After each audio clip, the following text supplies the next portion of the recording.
Time Traveling Team, the weekly podcast where we review every episode of Doctor Who right from the very beginning. I'm Tricia. And I'm Paddy. This week we join the Doctor, Romana and K9 as they encounter a collision in space and find themselves up against the Nightmare of Eden. As usual, we'll be discussing the Doctor, the companions and the villains and giving our thoughts on the story as a whole. We would also love to hear your thoughts on the story, so as always, to join the discussion, you can check us out at Time Teamp, that is TimeTeamp on Facebook, Twitter and Instagram, or you can email us at timetravelingteamp@teamproductions.com. Now, as per usual, Paddington, why don't you take us away? I will, to a land of pure imagination. But it's a Bob Baker story, so God knows what the fuck we're going to get. Part 1. As the interstellar cruise liner, the Empress, prepares to exit warp near the planet Azure, Captain Rig comments to his co-pilot Secker that they are making good time.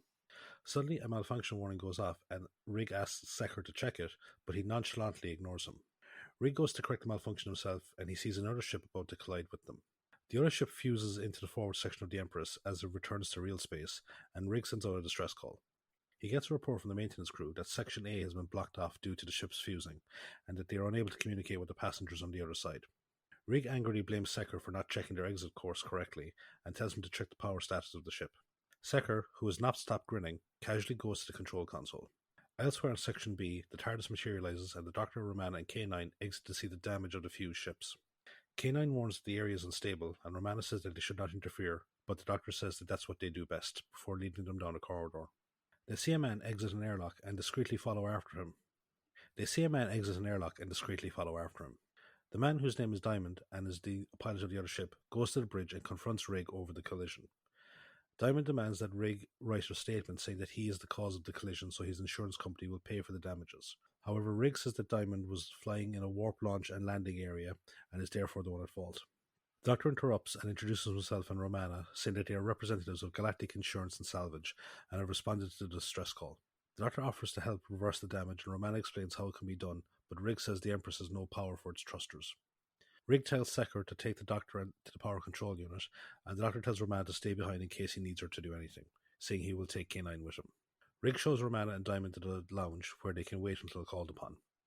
After they leave, Rig looks up the company details for Galactic Salvage and Insurance and sees that they no longer exist. In the corridors, Secker becomes to begin fidgety and tells the Doctor and K9 where to get to the power unit. He then storms away, but the Doctor and K9 discreetly follow after him. They watch as he enters a darkened room and takes something out of a locked cupboard. He then leaves, and after he goes, the Doctor opens the cupboard and investigates its contents. He finds several tubes filled with a powder, and he gets K9 to examine it.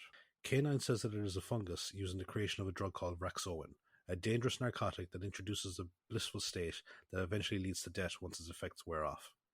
Meanwhile, in the lounge area, Romana is engaged in conversation with a man named Trist, a renowned intergalactic zoologist, and his assistant Della. He shows off his greatest invention, the Continuous Event Transmitter, or CET. He gives Romana and Diamond a demonstration of it, and it projects a jungle landscape on the wall. Diamond then explains that the crystals which protect the landscapes are actually self-contained ecosystems of recorded flora and fauna samples that continually evolve inside the crystals. Romana warns Trist to be careful with the machine, as the dimensional instability caused by the collision might affect the matter transmutation circuits in his machine. Back on the bridge, the Doctor and K9 return and ask Rig if they went to any planet where Secker may have picked up the Raxoin. Rig says that the ship only goes from the way station to the planet Azure. The Doctor suggests that maybe one of the passengers could have given it to him, and Rig says that maybe Trist might have been to a planet with Raxoin. However, he demands that the Doctor tell him who he actually is, but the Doctor gives him a flippant response before telling Rig to find Secker and bring him to the lounge so they can meet Trist. At that moment, Secker, who has returned to his earlier blissful drugged state, walks into the intersection of the two ships. In the lounge, Trist recounts his travels and continues to show off the CET. However, they are interrupted by Diamond, who says that he wants to get off the ship as soon as possible. Rig then enters and says that they can't find Secker, so the Doctor asks him to take to the power unit instead. As they leave, the Doctor questions the morality of Trist's machine, saying that he is using it as little more than a zoo. Romana apologizes for the Doctor's comments, but Trist says that he doesn't mind, as he appreciates good conversation after being on a ship with the same people for so long. Romana asks how many were on his crew, and he says that 10, but 1 died. In the corridors, the Doctor says that none of the planets Trist visited would have contained Raxoin. They go near the intersection and they see that it is getting worse due to the incompatible material of the two ships. The Doctor asks if there is another way to the power unit, and Riggs says that they would have to cut their way up from the shuttle bay. The Doctor says he has some equipment that could help and leads them back to the TARDIS. Back in the now empty lounge, Romana uses the CET to look at the various ecosystems that Trist has recorded. She stops on one called Eden, a lush jungle landscape, and goes to take a closer look as she thinks that she can see something in the bushes. Unbeknownst to her, it is a man who moves further back into the trees. Suddenly Della appears and switches off the machine. Romana asks her to switch it on again, but Della says that it brings back painful memories, as that is where they lost their other crew member. Back in the corridors, the Doctor and Rig discover that they are blocked off by another interface when they suddenly hear a scream from inside it. They go into it and drag Secker out, and they see 3 long claw marks running down his face. The Doctor asks K9 to scan the area, but he says that there's too much distortion. Rig calls for medics, and they take Secker to the sickbay. At the sickbay, Rig asks Stella and Trist if they've ever seen the claw marks like the one on Secker's body, and they say they haven't. Rig asks Trist if he has brought any live specimens onto the ship, and Trist says that all his specimens are recordings in the crystals of the CET. One of the medics then tells him that Secker is dead. Meanwhile, the Doctor goes back to the storage unit, but discovers that the remaining supply of drugs have been taken. Suddenly someone emerges from the shadows and stuns him with a blaster pistol. The mysterious figure searches the Doctor's pockets and takes the vials of Rexone that he had earlier recovered. A short while later, K9 leads Romana to the Doctor and they wake him up. He tells him that someone is smuggling Rexone on the ship, and Romana says that this should be impossible, as the only known planet with the fungus source was destroyed. The Doctor leads them back into the main corridor, and as they go, Romana expresses her concerns about the danger posed by the CET machine. Rig appears and tells him that Secker is dead. The Doctor tells Romana to take care of the CET whilst he, Rig, and K9 go to separate the ships. Romana goes to the lounge and turns on the CET again to bring up the Eden landscape. She goes to take a closer look, but is suddenly stung by something, causing her to collapse to the floor. Down near the interface, K9 cuts through a section of the bulkhead with his nose laser. The Doctor and Rig remove the cut section, but when they do so, a huge furry green-eyed creature with massive claws lunges at them. Part 2. K9 fires at the creature, forcing it to retreat back into the bulkhead. The Doctor and Rig replace the cutaway section and K9 starts to weld it back into place. Rig demands to know what's going on, but the Doctor admits he can't explain anything, but tells Rig that Secker was taking Rexone and would have died anyway without the creature attacking him. Once they finish the welding, they head back to the bridge. En route, Rig tells the Doctor that all the passengers were scanned prior to boarding and that he also scanned Diamond's ship after the collision, with neither scan showing any trace of Rexone. However, he says that he will check again, and he begins the scan when they get back to the bridge. Unfortunately, the scan reveals no sign of the drug, but Rig says that they have bigger things to worry about as they still need to separate the ships. He says that they can't do it without accessing the power unit, but the Doctor says that he can use the TARDIS. Rig again becomes wary of the Doctor and says that he doesn't know whether he can trust him or not. The Doctor echoes the sentiment, but assures Rig that he only wants to help and gives Rig instructions for both himself and Diamond. Meanwhile, in the lounge, a mysterious figure stands over Romana, but then rushes away when they hear someone approaching. Della arrives and rushes to help Romana, bringing her back to consciousness. Romana says that she must have fainted, and Della asks why she was looking at Eden again. Romana asks why she is so concerned about it, but Della evades the question and says that she will get her a drink. She bumps into Rig, and as the duo start to speak, the mysterious figure pours something into the drink she had prepared for Romana. Rig takes the spiked drink, and Della prepares another for Romana. Rig goes back to the bridge where he finds Trist and Diamond waiting for him. Diamond demands to know when he will be able to get the ship free, as his work depends on it. Trist cuts off their argument by saying that they should focus on helping the Doctor. Rig tells him about the Doctor's investigation into the drug smuggling, but again says that there is no sign of any on the ship. In the lounge, Romana tells the Doctor what happened to her, and agrees that the CET is dangerous. She tells him the name of the landscape that she was looking at, and the Doctor says that the name rings a bell. Trist arrives, and the Doctor tells him that he needs to keep the CET machine shut off as it is too unstable to use, highlighting how it's missing some component as well as being affected by the dimensional instability. Trist promises to keep it turned off and tells him that Diamond is looking for them in order to separate the ships. The Doctor goes to the bridge where Rig jokes about the fate of Diamond's ship. The Doctor sends K9 to the interface to scan whilst he begins the separation process. He also sends Romana to the TARDIS to use it to separate the ships, and they begin the process. At the interface, the ships separate long enough for K9 to get through to the other side before they reconverge. Diamond reports that the ship is breaking up, and the Doctor tells him and Romana to switch off their power whilst he goes to find K9. When he arrives at the interface, he realizes that K9 must have gotten through to the other side. Suddenly he hears something behind him and sees one of the passengers looking at him. Before he can ask a question, the passenger flees and the Doctor takes off after him. The Doctor chases him to the other passenger cabins. The Doctor chases him through the other passenger cabins, But the chase continues onto another section of the interface, and the Doctor confronts the man, who turns and runs into the interface. With no other choice, the Doctor goes after him. Meanwhile, in the lounge, Rick continues to feel the effects of the drug drink.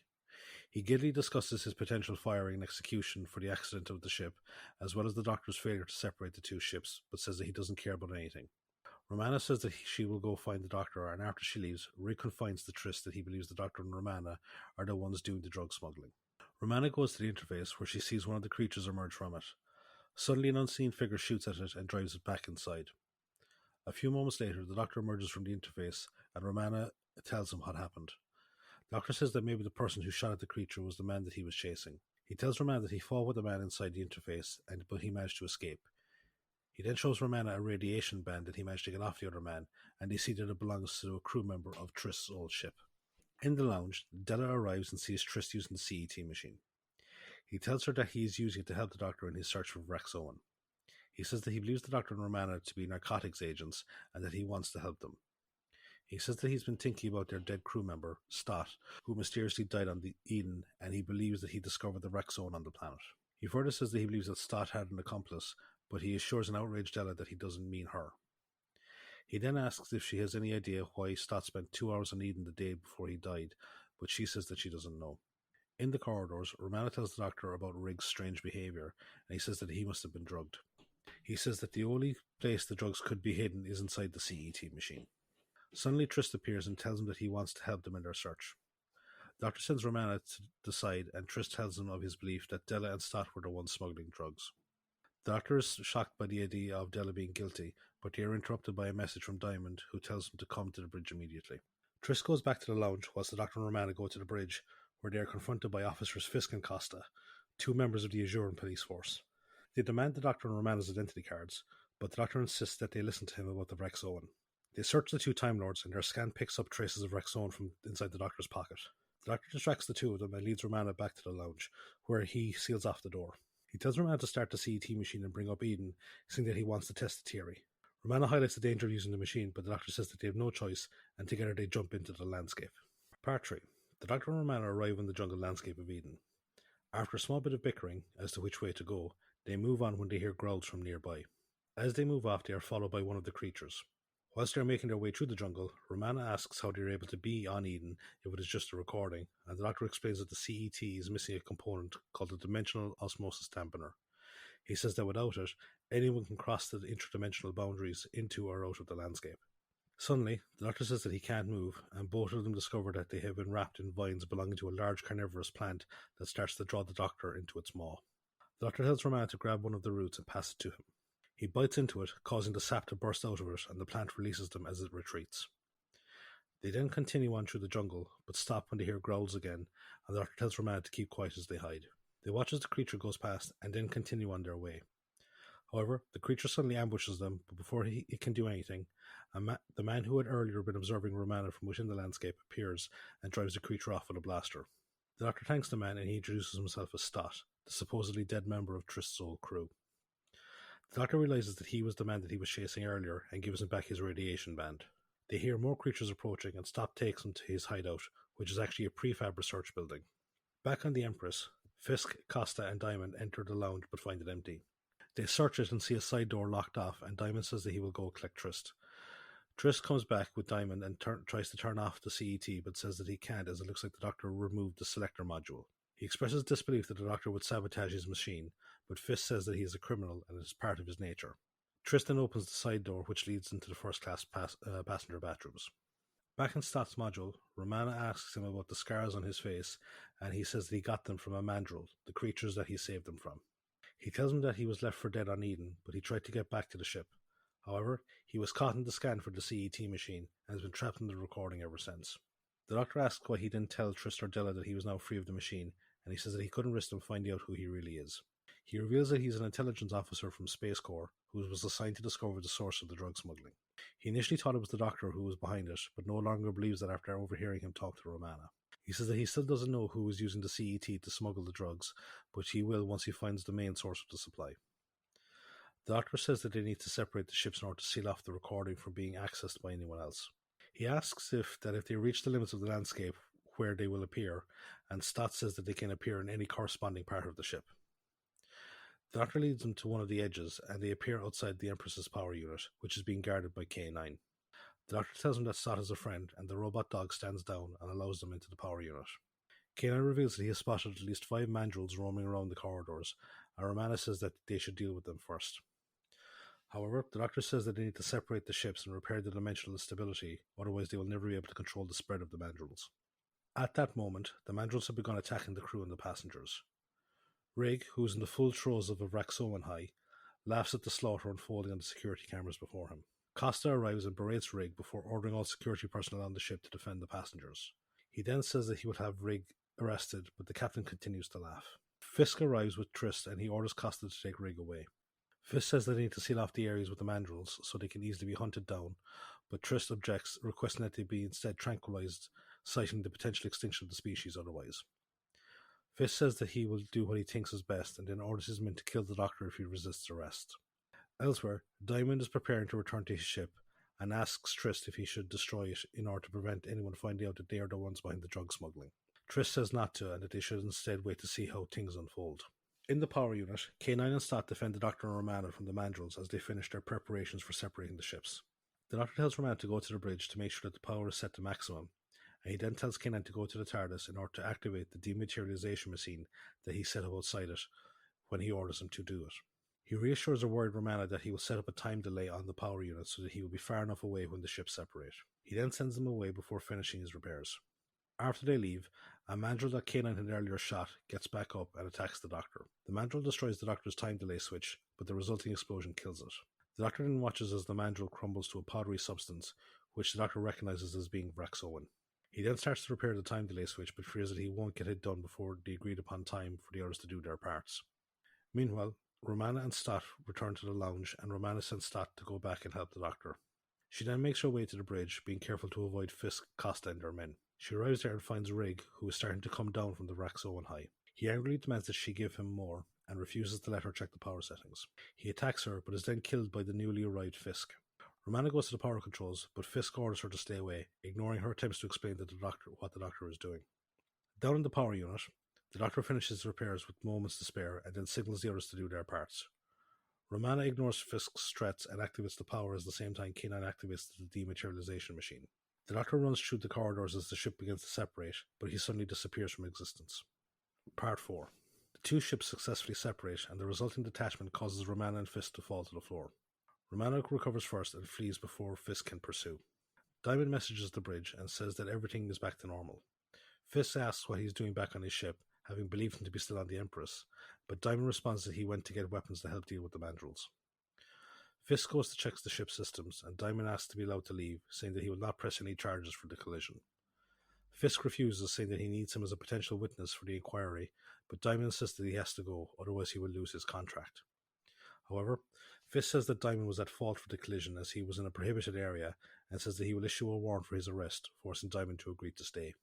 Meanwhile, Romana returns to the TARDIS and asks K9 where the Doctor is.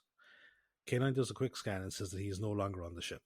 Romana spots Della and approaches her, asking her what happened to Stott, saying that Trish tried to implicate both of them in the drug smuggling. Della says that when they were on Eden, she and Stott were finishing up a survey when he told her to go back without him. She then says that someone shot Stott, stunning him, and then she fled in terror due to the mandrills prowling around the area. She says that Trish told her Stott died, but Romana reveals that he is alive and well. Romana says that he is helping them find the source of the Vraxoan, and Della agrees to help however she can. Meanwhile, the Doctor wakes up on Diamond's ship and hides when he hears him approaching. He watches Diamond as he uses a computer screen and then checks on it after Diamond leaves. He sees it as a record of a profit margin, and the Doctor realizes that he is the one involved in the drug smuggling. He then follows Diamond to his shuttlecraft as he prepares to fly back to the Empress. The Doctor hides inside and places himself in a form of suspended animation due to there being no air in the shuttle. Back on the Empress, Costa arrives at the bridge with Trist, and Fisk asks them if there is any sign of the Doctor. Trist says that he thinks the Doctor is hiding in the protection of Eden, explaining how the CET machine works to the confused lawmen. He explains his theory of the Doctor being part of the drug smuggling operation. Fisk seems satisfied, but asks why would the Doctor put himself at risk to separate the ships, and Trist replies saying that it's because he is a criminal, echoing Fisk's earlier logic. Elsewhere, Della returns from searching the ship and says that she can't find the Doctor, but K9 says that he's just come on board and leads them to the entrance to the shuttle bay, where they take cover to avoid being seen by Diamond. After a few moments, the Doctor emerges and he explains what happened to him as the ship separated. Suddenly, two guards appear and the Doctor and Romana flee as they give chase. However, K9 manages to stun one of them before retreating after the Time Lords, and the remaining guard takes Stella away with him to see Fisk. After they've gone, the Doctor reveals what he has learned on Diamond's ship, and as well as his discovery of another CET machine there. K9 says that he can detect movement ahead, and they suddenly see Stott appear as he tries to fend off a group of mandrels. The Doctor tells K9 to take over, and he explains everything that he's learned about Trist and Rexoan. The Doctor tells K9 to take over, and he explains everything that he's learned about Trist and the Rexoan to Stott. Meanwhile, Della and the guard are ambushed by a mandrel. The guard is killed, and Della runs for the bridge where she sees Trist and Diamond putting on spacesuits. Della demands that Trist help the Doctor get the mandrels back into the CET machine, and he gladly offers to help. She then confronts him about Stott and says that she now knows that he is the one behind the Rexoan smuggling. Trist says that he only did it so he could fund his conservation efforts, and he takes no responsibility for the deaths of the people who took the drug. Della says that he murdered Rig, but before he can say any more, a mandrel bursts in. Della escapes as Diamond and Trist use their weapons to stun the creature. Trist tells Diamond to go after her whilst he sabotages the ship's controls. Della flees through the corridors but is stopped by an approaching mandrel, which allows Diamond to catch up with her and stun her. He then flees when Romana and K9 arrive, and Romana orders K9 to go after him. However, the robot dog says that he must protect them, and he stuns the approaching mandrel. The Doctor then appears, having been vouched for by Stott to Fisk, and Romana tells him what happened. The Doctor says that they must be preparing to transfer the projections from the CET machine to the one on Diamond's ship via the equipment he saw there.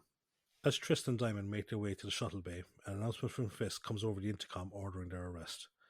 The Doctor goes to the bridge and sees the damaged control panel. He says that Trist and Diamond won't leave without the projection crystals, and says that they can use it to trap the criminals. Stott then leads the security forces on the ship in rounding up the mandrels. Just as their weapons begin to lose power, the Doctor arrives and lures the mandrels on using his dog whistle. He leads them into the projection, but before he can get out, they swarm all over him, forcing him further inside. Fisk tells Romana to switch off the projection, but she refuses. She then points to the projection and the Doctor emerges, his clothes ripped to shreds, and once he is clear, she turns it off. The Doctor then tells her that she has less than 3 minutes to properly rebuild the CET machine. As they work on it, a beam suddenly appears from the top of the machine, and Romana says that Trist has begun the projection transfer. The Doctor tells Romana to reverse the transmutation setting on the CET and asks K9 for the ship's coordinates. He then activates the CET, which causes the room to phase slightly before going back to normal.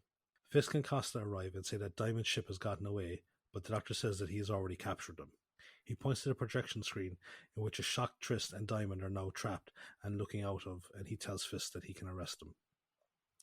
As they are led away, Trist appeals to the Doctor's scientific mind to make him understand what he was doing, but the Doctor coldly tells him to go away. Later, Della and Stott escort the Doctor, Romana and K9 back to the TARDIS. The Doctor says that they will take all of the gathered environments that were scanned into the CET machine and return them home, saying that they can only hope that no one else discovers the mystery of the Rexoan. End of the story.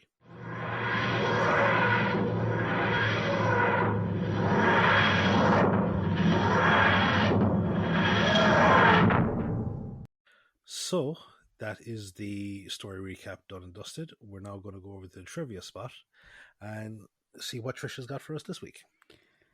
Cool. So, the air date for The Nightmare of Eden is the 24th of November to the 15th of December 1979. The writer of the story is Bob Baker, as Paddy mentioned earlier. Mm-hmm. This is the last story of 9 for Bob, the only one he hasn't done with co-writer Dave Martin. Their previous stories together were The Claws of Axos, The Mutants, The Three Doctors, The Sontaran Experiment, The Hand of Fear, The Invisible Enemy, Underworld, and The Armageddon Factor. So we've got a bit of a mixed bag, I think, from Bob and Dave. So it'll be interesting to see how this one lies. Yeah, very mixed bag. I still just remember watching The Claws of Axos with my mother. Being like, what the fuck am I watching? Jesus. Of all the stories to fucking watch for her, like. I know. The director of the story is Alan Bromley. This is the second and final story by Alan. We previously saw his work in The Time Warrior. I will say, I'll get into it a bit in a second, that Graham Williams also did directing work on this story. I'll get into that in 1 second. The story had the working title of Nightmare of Evil, as opposed to Nightmare of Eden. I think either one could have worked. Nightmare of Evil just seems a bit redundant. I think given the reveal of the Rexoan, and what Vraxone is. I think Nightmare of Eden is a much more apt and powerful title. Yeah. According to accounts by the visual effects designer Colin Mapson and the assistant floor manager Val McCrimmon, Alan Bromley just didn't understand how to direct this program.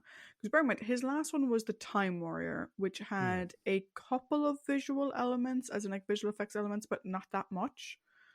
Whereas this one was very heavily visual effects, like the whole, like the connection points between the ships, like the view outside, K9's Ray, all of the stuff, the jumping in and out of Eden, much more complicated than what he'd done for the Time Warrior. Because I thought his direction of the Time Warrior was really good. Oh, it was amazing. But apparently he didn't understand how to direct it efficiently, and he wasn't interested in learning. Also, apparently the cast and crew both had major issues with him. Right.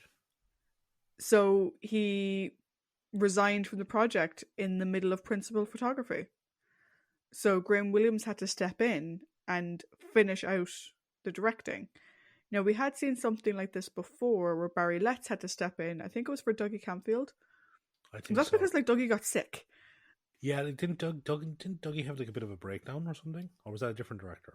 I think Dougie got sick or something happened to Dougie Camfield anyway, that Barry stepped in, but it wasn't a sort of like Dougie didn't storm off in the middle of No. whatever. Whereas this seems like your man couldn't hack it. He was pissing off everyone.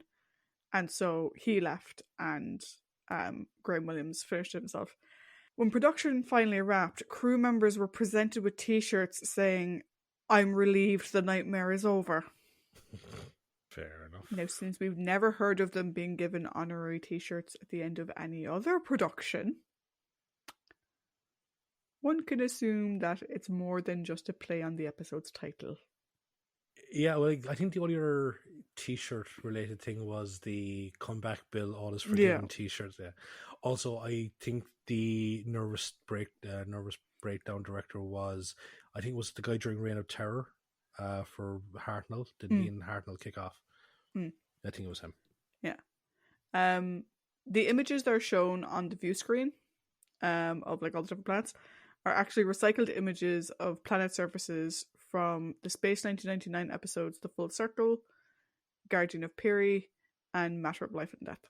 Doreen James was supposed to design the costumes, but she'd quit after a dispute with Lalla Ward on City of Death, which we talked about briefly when we were talking about that story.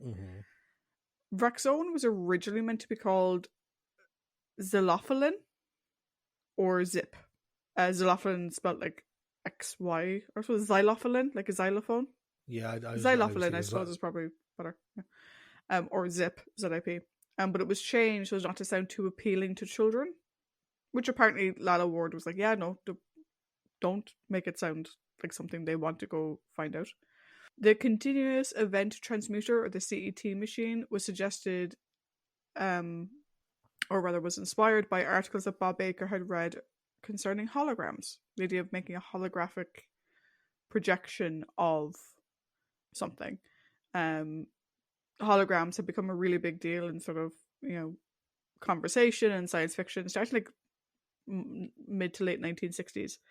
And certainly by 1979, I mean, we'd already had Star Wars at that point, we'd had other holograms and other science fiction shows.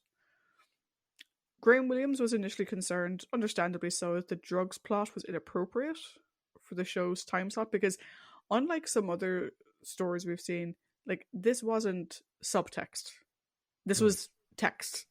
Yeah. They were very blatantly obvious about what this was about. We'd seen that in the past with, particularly during Barry's era, around environmental issues. But I think this is the first time we've seen drugs or anything like, because we've had quote unquote drugs mentioned on the show before, but never have they been the forefront, never have they been the main driving focus of the story. So I can understand though Graham might have been a bit concerned. Like, this went out like what, 6:30. Yeah, this is probably definitely within Mary Whitehouse's wheelhouse, Yeah. And going back to the stress of this particular nightmare, It was after this that both Graham Williams and Douglas Adams decided to quit the show. It was this one that sort of said, no, fuck it, we're done. We've, 2 more stories left this season. Yeah. Then we're out of here. On to our cast. So Trist is played by Louis Fiander, as the only Doctor Who acting credit for Louis. His non-Who credits include The Genie from Down Under, Young Sherlock, The Mystery of the Manor House, That Beryl Marston, and Crown Court. Louis passed away in 2016. I used to watch Genie from Down Under. Really? Yeah. It's not ringing a bell for me. The only Genie show I know is I Dream of Genie. No, basically it's a Australian genie and his young son. Okay. Yeah. It's not quite as good as Around the Twist, but it's one of those good Australian kid shows. Okay. Rig is played by David Daker, or David Daker. I'm pretty sure I mispronounced his name the last time as well. I think we did the last time, but I suppose if you think about it, like Baker, Daker makes sense. This is the second and final on-screen appearance for David. We previously saw him as Iron Gron in The Time Warrior. Mm-hmm. Diamond is played by Jeffrey Bateman. This is the only Doctor Who acting credit for Jeffrey. His non-Who credits include Dixon of Dock Green, Zedcars, Secret Army, Crown Court, The Legend of King Arthur, and King Lear. Della is played by Jennifer Lonsdale. This is the only Doctor Who acting credit for Jennifer. Her non-Who credits include Further Up Pompeii, The XYY or XYY Man, Come Back Mrs. Noah, The Cedar Tree, and That's My Boy. Stott is played by Barry Andrews.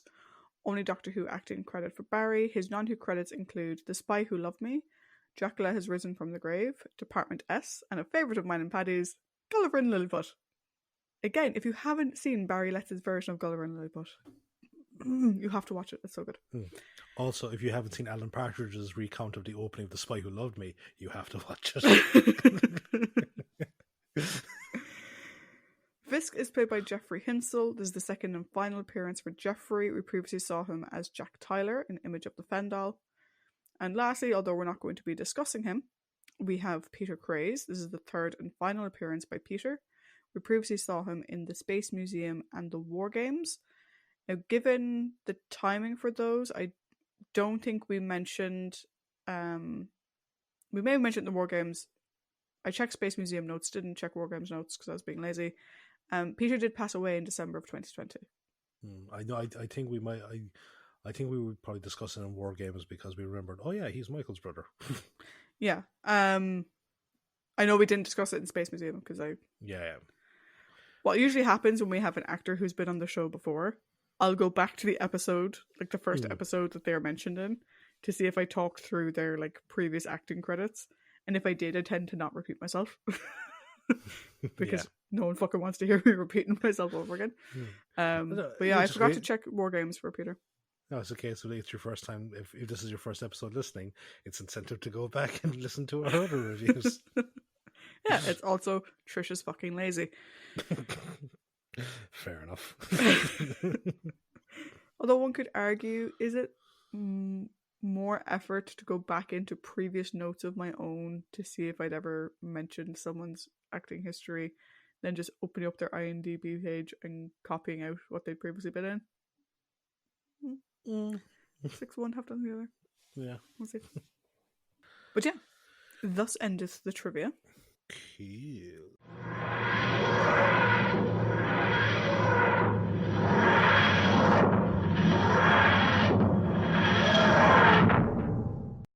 Thank you very much for the trivia.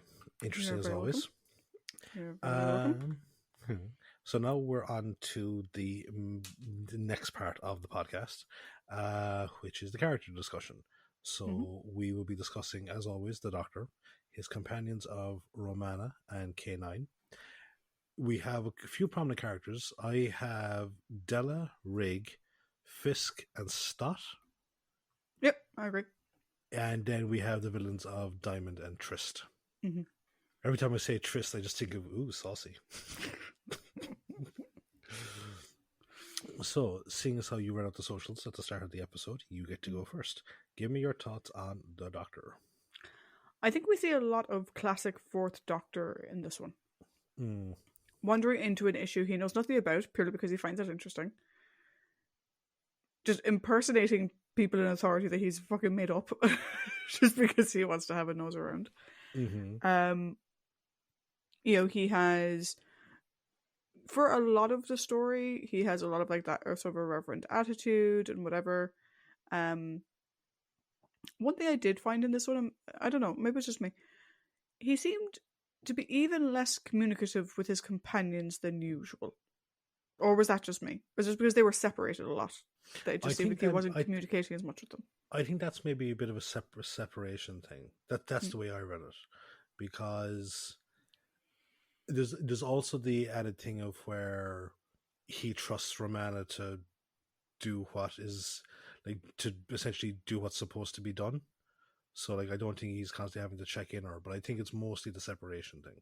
Yeah, I think it's just there wasn't as many. Interactive moments. I think it's because he was mostly alone for his aha moments Yeah. that it didn't feel like he was sharing that information as much as he usually would. No, yeah. No, I can see where you get that, but again, it's just a separation thing. Yeah. Um, I did actually really like his whole reaction to the Rexoan thing. Mm. I always think like angry and indignant doctor is usually funny because it's usually angry and indignant over fucking stupid things. But I do think it is always the best when it's a real issue and a real response. Yeah.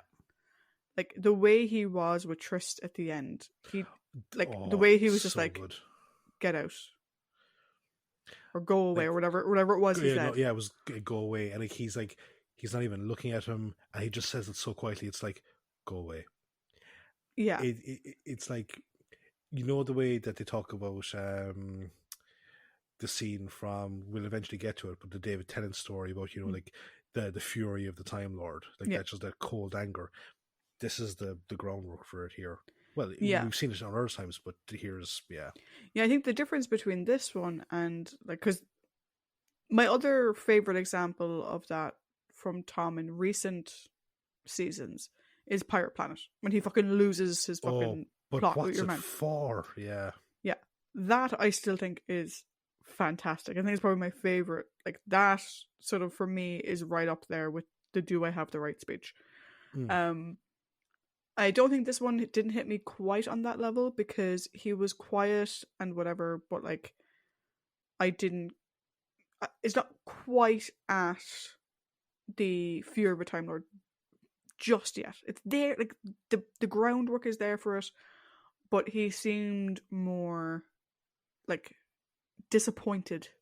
I think like it's two different scenarios, because Mm. here we're presented with, like, as you say, it's a real world issue, Mm. and he's just like, it's just more so of disgust than anything, like, Mm.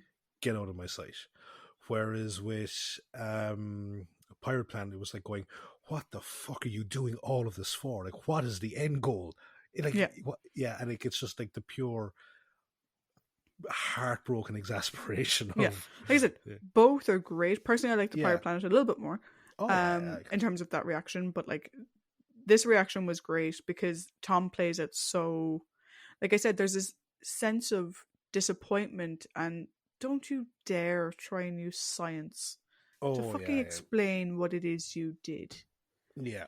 Do you know? But like as opposed to him riling against him, he's just like, I'm not going to engage with you anymore. You don't deserve Mm. engagement on this anymore. I do think Dom, I do think Tom did quite well with this story, particularly when you consider the apparent nightmare their production was. Mm-hmm. There's one or two decisions in relation to the Doctor that I didn't quite agree with, but I'll get to that more when we talk companions and when we get to overall thoughts, because I don't think it's necessarily the Doctor as such. It's not necessarily Tom's performance. There's a couple of weird things in the script that I think just fit better with other people's discussions. Um, yeah, I think I might know one of them, and I agree that that's kind of more of a comment for me personally as an overall Mm. thing, Yeah, because it's yeah, yeah, it's a direction thing more so than the character thing. yeah. But what about you? No, I agree. This is a really strong Doctor story. It's a really strong Tom story. Um, one thing I will say is though, like, it's very hard to ask someone to trust you when the very first thing you do is lie to them. Mm-hmm. um, but I like how after that he is upfront with the ones he knows he can trust, primarily Stott and Rig. Mm. Really enjoyed his relationship with Rig. Really enjoyed it. And like we'll get more into it when we talk about Rig, but David Dacre, like as Iron Gran, we said was fantastic. Yeah. Here, another great performance. Performance. We'll get him when we get to him, but like I didn't recognize him for like the first episode or two, and I was like, no, but he's so familiar. Yeah. Who the hell is he? Yeah. And I had to look him up because I was like, it's fucking someone else. But no, like, so really good relationships with, like, really good character interactions here. Like, you know, just again, just Tom being on top form. As we talked about, you know, that just that cold disappointment / anger over, like, you know, Trist's whole thing. But like, what I did enjoy was like just there's some other aspects here, like, you know, in the sense of why should the mandrels be eradicated? Like, they should have a chance at life. It's not their fault that they can be cultivated for this fucking drug, you know? Get out of my notes, by the way. I just, again, I can see you. Get the fuck out. I was only in there for the fucking trivia. No. You're in my doctor notes. Get out. Well, I'm out of it now because I was only in for the trivia part. But anyway, bullshit. I was going. Sorry. No, I like that. The whole "they have the right to life" speech. I enjoyed that. It's a great investigation story for the Doctor. Yeah. So, and as he does a really, really good job of selling. We've talked about how Tom is really good at selling the threat. He sells the threat of the Vraxoan really well here. Yeah, I agree. Romana does her part to do it as well, but he really does a good job at it. And the Vraxoan reminds me of, you know, Serenity, the what they tried on that planet, which was like the emotion control. Yeah. And like how people just eventually just blissed away, and then there was that subsect that became the Reavers. Here it's kind of similar. Spoilers for Serenity, by the way. Oh yeah, fuck it. Well, let me tell you about the guy that was a leaf on the wind. But here it's kind of the same thing. This is what, you know, the Vraxoan does. It gets you to that blissful state, and the minute you no longer have a ready supply of it, it essentially fucking kills you by pure anger. Yeah, and I think I agree with you. Like, I think Tom and the Doctor, you know, via Tom, sold it really well. I think having Romana have a similar response though cements that, because the Doctor can have weird reactions to fucking anything. But the fact that he has this major reaction and Romana's right there with him, having the same reaction, like when he's like, "Oh, Vraxoan," and she's like, "What, Vraxoan?" I thought they destroyed the planet. Like what the fuck? Like what? So I think that was a nice sort of play-by-play, like with the two of them. Like it hit with the Doctor, and then it really hit when Romana was doing it as well. Yeah. So no, this is. I think it's probably been a while since we've seen like this good of a performance from Tom. I'd agree. I think this type of story, though, and these types of interactions are the ones where Tom really excels, though. Yeah. Like, I think, yeah, like the last recent weeks, like we've said there's some good stuff, but also there's some stupid stuff there as well. Yeah. Like, and there's some silly stuff, or like stuff that we don't agree with, that we think the Doctor would, like, is right on Doctor. Like here, no, this is. You can kind of imagine that this is back in the days of Hinchcliffe, you know? Yeah, I'd agree. Cool. So now we have our two lovely companions. So we have Bestest Boy K9, and then we have Romana. So who do you want to do first? Let's do K9 first. Okay. So we spoke last week about how K9 has a different voice. It's really just not the same. I thought that maybe like last week it was just like the jarringness of him not being John. But like, it's really not the same. The snarky comments don't hit the same. And the sort of fear but I don't want to go through the thing because like, it's damaging. Like, they just don't hit the same, and they don't seem as cute. without John's voice doing it. And again, this is no slight on your man. It's just he's a Yeah. different voice. Mm-hmm. But I am finding it really weird because I'm like, that's not K9. Mm-hmm. That being said, though, I did like the use of K9 in the story for the most part. Again, Mm-hmm. I have something I'll discuss in my overall. I think they made good use of him for the most part. We find out that his, metal cutter is the same as his kill ray and stun ray. They're all red. Mm-hmm. But his welder is blue. It's blue. Good to know. Which I don't think it's really surprising that this was like, K9 had a lot to do in the story. It was written by Bob. Do you know what I mean? Yeah. So he was obviously going to give K9 stuff to do. And because it all took place on a ship, Yeah, there's no limit to K9 being able to do things. Yeah, it was written by Bob and it had a lot of flat surfaces.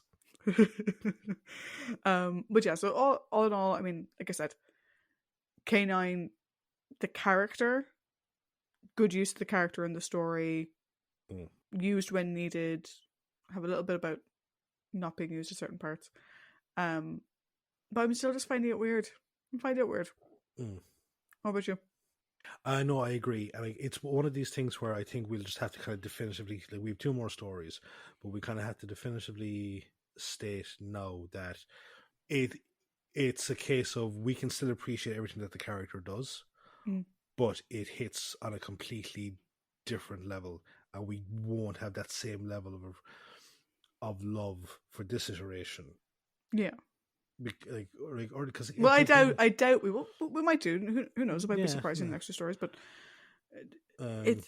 Oh no, sorry. We have it's two more stories of David, and then it's back to John. And then it's back to John.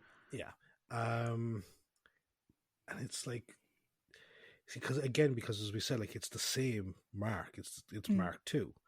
But I think what it is that by injecting a bit more,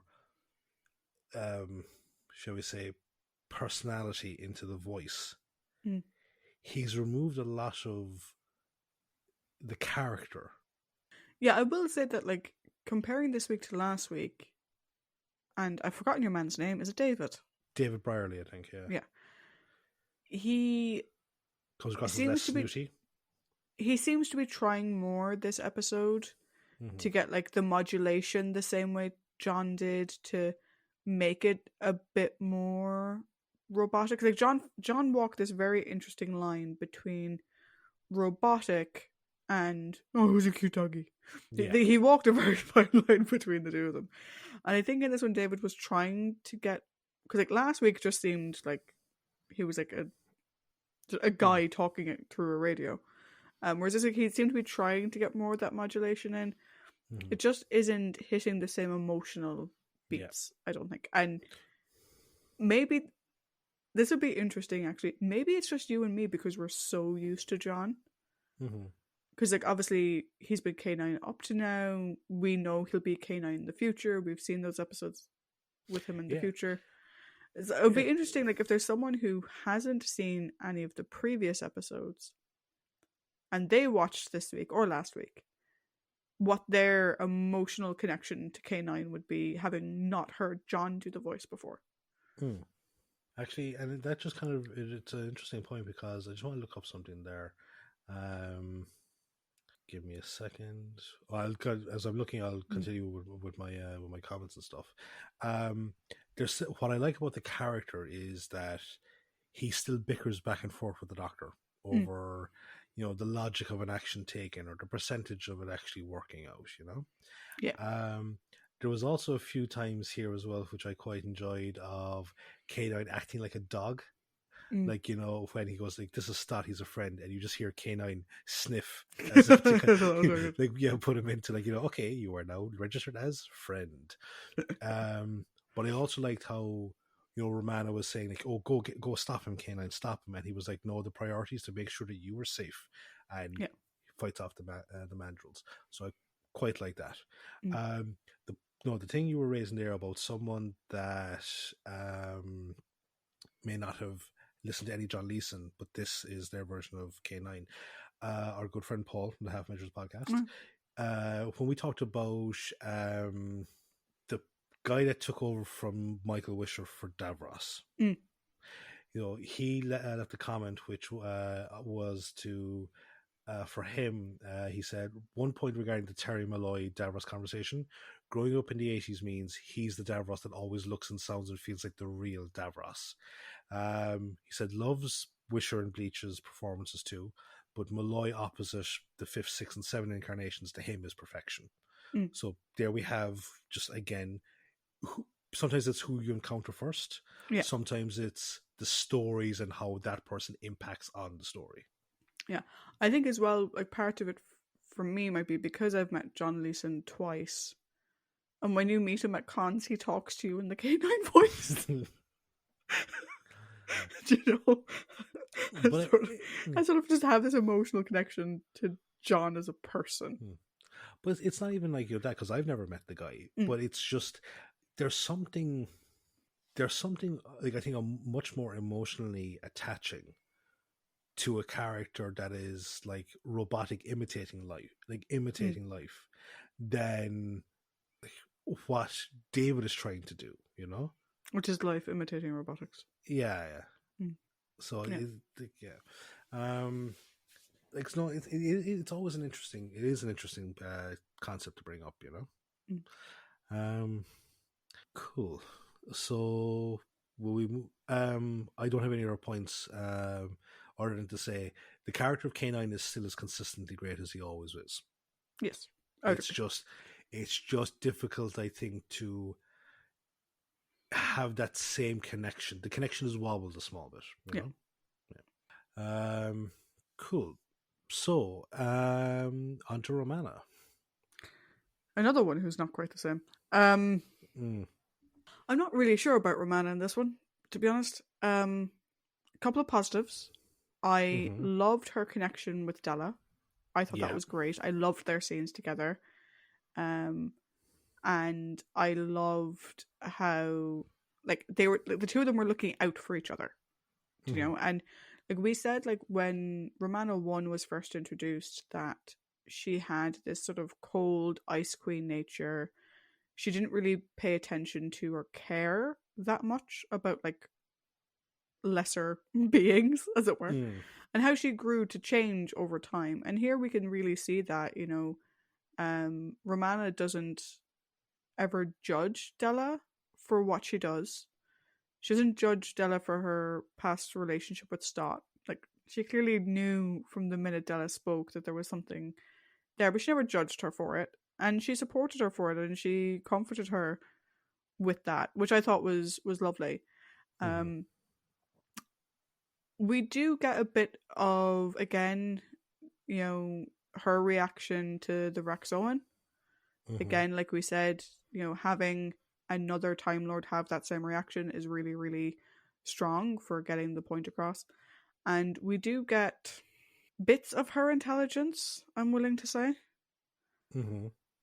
However, I don't think her intelligence was displayed as much as I would like. So we have her in her initial, this is a CET, but it's this. She has a bit of that there. And she's a little bit at the end where she's like, we have a much better way of putting these back where they need to go in our ship, like whatever. But there were a couple of moments where I'm like, this was meant to be showing her intelligence and directing choice, writing choice, I'm not sure. But like, for example, at the end where the doctor's like, Romana, you have 2 minutes and 50 seconds to rebuild this from scratch. And she wastes about 15 seconds being like, what are you on about? What do you mean? And then when it cuts to the 2 minutes, 50 seconds later, it looks like the doctor is the one who's doing it. And Romana doesn't understand what she's rebuilt and what she's doing and why. And I'm like, okay, either she's smart enough to dismantle this thing and rebuild it to be whatever he needs it to be, or she's not smart enough to understand what his plan is and therefore she's just the assistant. Which one is it? Do you know? Because when he was like, Romana, you've got 2 minutes and 48 seconds to rebuild this, I was like, great, here we go. We're going to see her, like, actually see her use her intelligence and see her in, like, the scientific way. And I don't think they did that. Do you know what I mean? The fact that like at the end he was like, turn the thingy or activate the thingy, and she's like, what? What do you mean? And I'm like, surely if you've rebuilt the thing, you have some idea of what it is he's trying to do. It's incredibly fucking obvious what he's trying to do. You can't be this dumb. And also like earlier when he was in the power room and like she checked the cable and she's like, yeah, it's the right cable. He's like, are you sure? She's like, oh, let me check again. Oh no, I was wrong. It's not the right cable. This is, I'm like, come on, like, do you know? Like either pick a lane. Do you know? She did also seem quite damselly in this story. Like the whole her getting shot with a weird white thing. What the fuck was that? No, I think it was just like a bug fucking stung her, but like it had no bearing on the rest of the fucking No, story. no, like what the fuck was that? Also, in the scene we're in the power room, the doctor's setting up the thing. A mandrill comes out of nowhere. K9 saves the day. Yay, K9. Mandrill falls over. Romana is freaked, which is allowed. She's allowed to be freaked out, right? Yeah. She's only a time lady. She's allowed to be freaked out. But then she's like humming and hawing about how to like don't jump the mandrill, you donkey. Just walk around it. But both going to check the cable and on the way back, she makes this big song and dance about jumping over the mandrill. I'm like, we can see the rest of the floor, my love. Walk around it. Like, what the hell? And then the last one I have, which is a little bit strange for me, was, and we'll talk about this more, I think, when we talk about Rig. But when Rig was coming at her, lie, Romana. Say there's Vraxo in the bathroom, like fucking whatever. Like, you can't be that dumb to not see that he's coming off of a high. All he wants is another fix. You saying, let me do this and then I'll get you medical attention. I'm like, just lie, Romana. Just lie. Say that there's some in the cupboard and then lock him in the cupboard or something. Now, that's probably me being a bit overly bitchy, but I'm just like, just lie. Like, because the scene went on for so long. I was like, okay, you've tried, just lie now. Just make it up. Like I said, say it's in the toilet. Whatever. Yeah. But yes, like, so for me I wasn't quite sure because I said I loved her stuff with Della. I thought it was fabulous. But again, with her intelligence, they're not quite sure how to hit that, which is very annoying for a second iteration of a character. Yeah. How about you? So, the first thing, jumping over the mandrill. It reminds me of, there's a bit in the show Arrested Development where like they're after finding a shark, and Henry Winkler, who played Fonzie in Happy Days, you know, he's very famous for the whole jumping the shark thing. Yeah, so there's a bit, he's on the pier and he's like, right, I'm going to go get breakfast, and he just does this little woohoo jump over the shark that's on the fucking thing. And it's like, every time I saw Romana, because I watched the story twice, once for the recap and then once for just story purposes, that's all that came into my head. I will say one thing. Lala Ward seems much more comfortable in the role now. I would agree. That's true. Yeah. Because obviously last week we had our issues with, but then we discovered that was the first story she shot, and it wasn't written for Lala Ward. It was written for Mary Tam. And then we had, so if you take that out of it and then you go back to Destiny of the Daleks, she's still trying to find her signature style. The City of Death, again, it's like kind of like a 2.0 version. Like, you know, just like, here I think, yeah, she's much more comfortable in the role here. The intelligence side of things, as you said, it's inconsistent. Like at the start, she says like, "Oh no, it's a simple process to remove the ships. We can just do this, this, and this." You know, so she has that side of things. Then, as you pointed out, yeah, there's the dangers of the CET machine. Talking to Trist. Then it everything takes a backseat to being the Doctor's scrub nurse, screwdriver. Although, to give her credit, she was the one that suggested attaching K9 to the CET machine to boost its power. Do we give her credit for recognizing a battery? I'm reaching here, okay? I'm trying to come across as impartial because in a while I probably really won't. While like again, it's just this inconsistent portrayal of the one story, but then again, like it's Bob, like, so I don't think it should be fucking strange. We say that, right? But Bob himself is very inconsistent. Yeah. Yeah. Bob's written some fucking dingers. He's written some amazing ones. Yeah. And he's written some fucking clunkers as well. Well, okay, no, we actually raised the point last week, which we said this is the first story he did without Dave. Yeah. So when we get to the overall, we say like we'll determine like who was the fucking anchor to this whole thing. So like it comes across as quite damn silly, but at the same time is willing to take a fucking potential bullet from Fisk just to make sure she's hitting the power button at the right time, you know? Because Fisk is fairly trigger happy. So she's running an awful fucking gamble there of becoming, who will next play Romana? So there was that side of things. There, and like, no, as you said, great interactions with Della. Really, really good. And it's in a sort of like we're in this together type thing. But then when addressing other characters, it was like she was doing an impression of the Doctor. You know, there was just this sort of it's not arrogance, but it is an impression of I'm more intelligent than you. Yeah, and like Mary did that a bit as well, but I don't know, there was something about the way maybe Mary carried herself. It didn't come across the same way. I think the way that Mary did it, she did a bit of with a fucking cheeky grin. You know, there was a bit of I'm fucking just, putting the piss out of you here. Whereas with Lala, it comes across like the, teacher walks out of the room, okay, you're in charge while I'm gone type fucking shit. Now, there's one thing here, and I left it out of the recap because it just didn't fucking sit well. Like it just, so the Doctor's big thing of like, we'll take hopefully no one will ever discover the horrible location, curse and location of Rex Owen. And then out of nowhere, with no fucking precursor whatsoever, Romana says, I can think of only one animal who'd comfortably be at home in an electric zoo. Della asks, really? What's that? And Romana says, I don't think we want to tell them, do we, K9? Negative, mistress.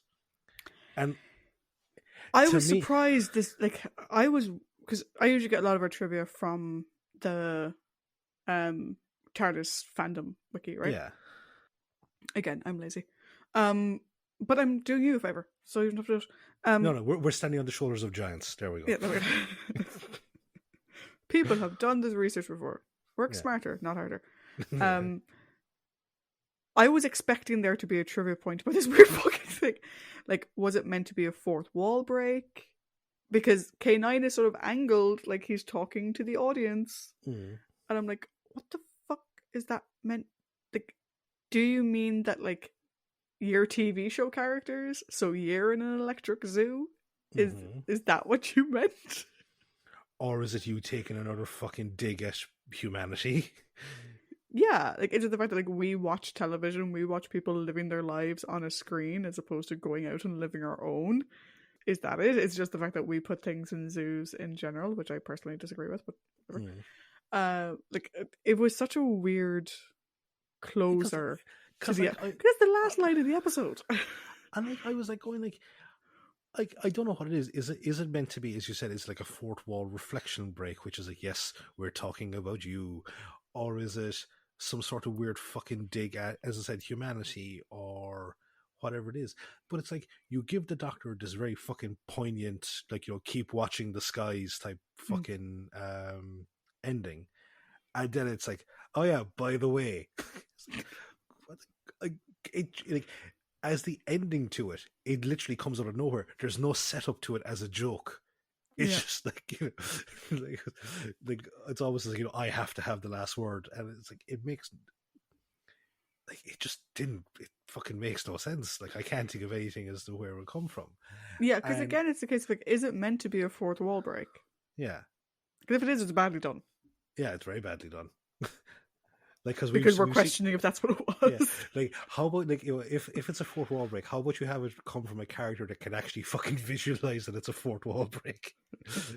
um, and if it's not, it's just fucking again weird, potentially kind of racist, depending on who it's if it's aimed at the fucking humans in the show.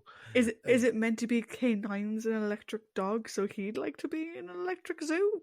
I boogaloo, I don't know. Yeah, it's just weird, and like I, and that's why I was like, am I leveling this against Romana, or am I leveling it against like it's a really bad line on the fucking script? I would say it's a bit of both. Yeah. I think it was a weirdly written line by Bob, and a weirdly delivered line by Romana, and a weirdly directed line by Alan or Graham. I'd say Graham, because I'd say Alan would have probably fucked off at this stage. He probably fucked up with this one, it's true. But yeah, I think it was just overall just weird. Yeah. It was weird. Shall we move on to our prominent characters though? Yes, we should. So we have Della, Rig, Fisk, and Stott. So what order do you want to do them in? Shall we do them that order, sure? Okay. Poor Della. Right from the off, I felt bad for her and I didn't know why. And then as we find out more and more of like their backstory, I was just like, oh, you poor petal. Like, the way Trist was gaslighting her and then was more than willing to throw her under a bus was horrific, when clearly she respects him a lot. Like, even at the end, she's still like, I know he did this terrible thing, but he really was about the conservation. That's what he really was about.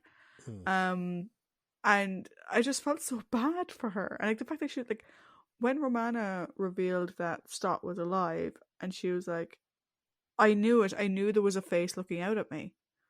And I'm going to talk about that when we talk about Stott in a while, but I was like, that's just heartbreaking. Like, she thinks that this guy that she admits she had a relationship with died on this planet.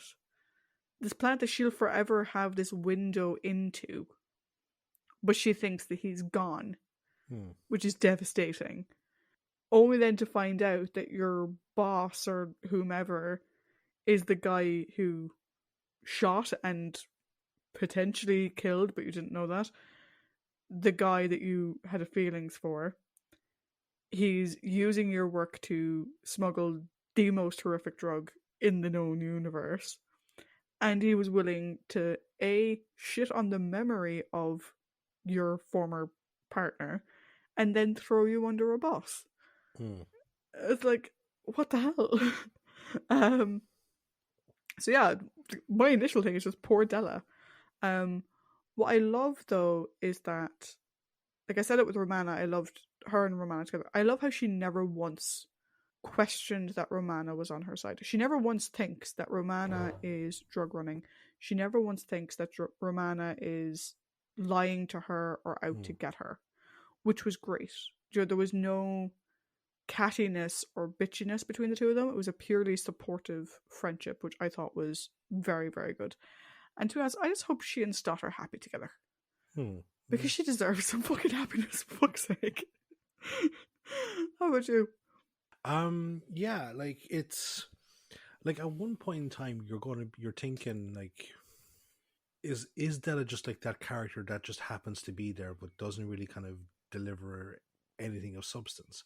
And then you kind of realize you can take a look at Della in two ways. Is one, she's the audience's like vehicle for the story, because she's thrown into the fucking thick of things and she doesn't understand what's going on, and she's looking for anyone that can give her like a fucking bit of buoyancy, And then you're like, as you said, yeah, she is a pawn in a game that she doesn't even know that's being played. Yeah. And like, yeah, like there's like it's nice to see that there's never just once of this whole thing of like, you tricked me before, how do I know that I can trust you again, and all this type of stuff. And nor does, like, yes, Trist is her benefactor, is the leader of the expedition, renowned scientist, but she can accept that maybe there is something shady about him. Like, she doesn't trust him blindly, Yeah. It's not the whole thing, he's the most fucking brilliant scientist of his age, and like, how could you possibly say this against him? And by the end of it, you're really hoping that she makes it true. Like, you're rooting for Della. Like, whatever else about the other characters, and we can discuss like some fucking things probably when it comes to Rig. Whatever else about anyone else, like, you're hoping to fucking Christ that Della makes it true. Yeah. Because if Della goes, like, that's the emotional fucking punch that might be one punch too many for this story. Yeah, I agree. Yeah. So no, she is an enjoyable character to have on screen, and it's a really good performance, I think. Very much so. It's nice as well to give the female companion another woman to work off of. Yeah. Obviously Romana's however many years old, but of a visually comparable age. Do you know? That they both have someone to lean on and to talk to is always nice to see, because a lot of times we don't have that many female characters. No, we don't. And we don't have a lot of primary female characters, or a lot of primary female characters who aren't evil or old. Or killed off in the first 5 minutes. So, Nightmare of Eden passes the Bechdel test. I don't know if it passes the Bechdel test, because most of their conversations are about men. But I thought wasn't it about men in a romantic setting, or does it have to? Or I don't know. I need to look up the definition. To be honest, it's actually very difficult to define. Have women have something pass the Bechdel test. Yeah, just because like my person. Okay. Random tangent with Trish. My issue with does it pass the Bechdel test is, we'll take Star Trek TNG, right? Everyone was saying that Deanna and Beverly rarely have scenes together that pass the Bechdel test, and there are certainly not scenes of them on their own that pass the Bechdel test. Even in Picard, their reunion, they were talking about Jack, right? And my thing is, guess what I talk to my female friends about? We talk about our love lives. That's called life. Do you know? We talk about other shit as well, completely fucking random shit. But, for example, ever since Picard season 3 started to air, me and my other best friend, Vicky, spend at least 50% of every conversation talking about Star Trek. That doesn't mean we're not strong, independent, feminist women. It means Vicky has a serious thing for Star Trek. Jesus Christ, she fucking does, like. Okay, to pass the Bechdel test, movie or whatever has to meet 3 criteria. The film must have at least two female characters whose names the audience knows. Tick. We have. At some point, they must speak to one another. Yeah. And the conversation has to be about anything besides a man. That's it. Okay. Now, technically speaking, they do talk about the machine, but they're also talking about Trist or Stott when they're talking about the machine. Although I suppose like when Romana came to after being knocked out, how are you? I'm fine, thanks. Yeah. But I love that this person's like, that's the whole test. It sounds bizarrely simple. And it's like, yeah, it is. And there should be more conversations of women talking about things like science and plot and whatever. But they shouldn't be penalised for having normal fucking conversations. Yeah, exactly. Like, and again, I will get off my soapbox now. No, but to me as well, like the thing about it depends on the context of what you're talking about. If you're talking about him and a romantic interest, like then okay, yeah, I see where that point's coming from. But if the person is involved with a plot point that doesn't have anything to do with a relationship or sex or anything like that, then I think it should be fucking fine. Yeah, or like just going back to the Star Trek example. The episode where Worf ethics, where Worf fucked up his back and he wanted to kill himself because whatever. Yeah. And there was this other doctor Mm-hmm. who wanted to perform the surgery, and Beverly's like, "No, you're a fucking radical person. Get the hell away from my patient." By this definition, that probably doesn't pass the Bechdel test because most of their conversations are about Worf. Even though it's about Worf's medical issues, it's about Worf. And again, a lot of the conversations between Deanna and Beverly, they're both medical practitioners of a sort. They're the only two women after Yar leaves that we really have major interactions with. And so they could be talking about Data's mental capacities or Georgie's mental capacities. They're doing their job because they're talking about men doesn't count. I'm like, fuck off.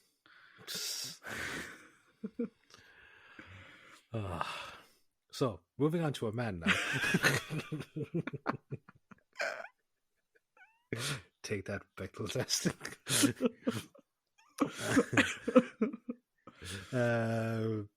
So I think we'll do Fisk more so than Rig because we'll build our way up.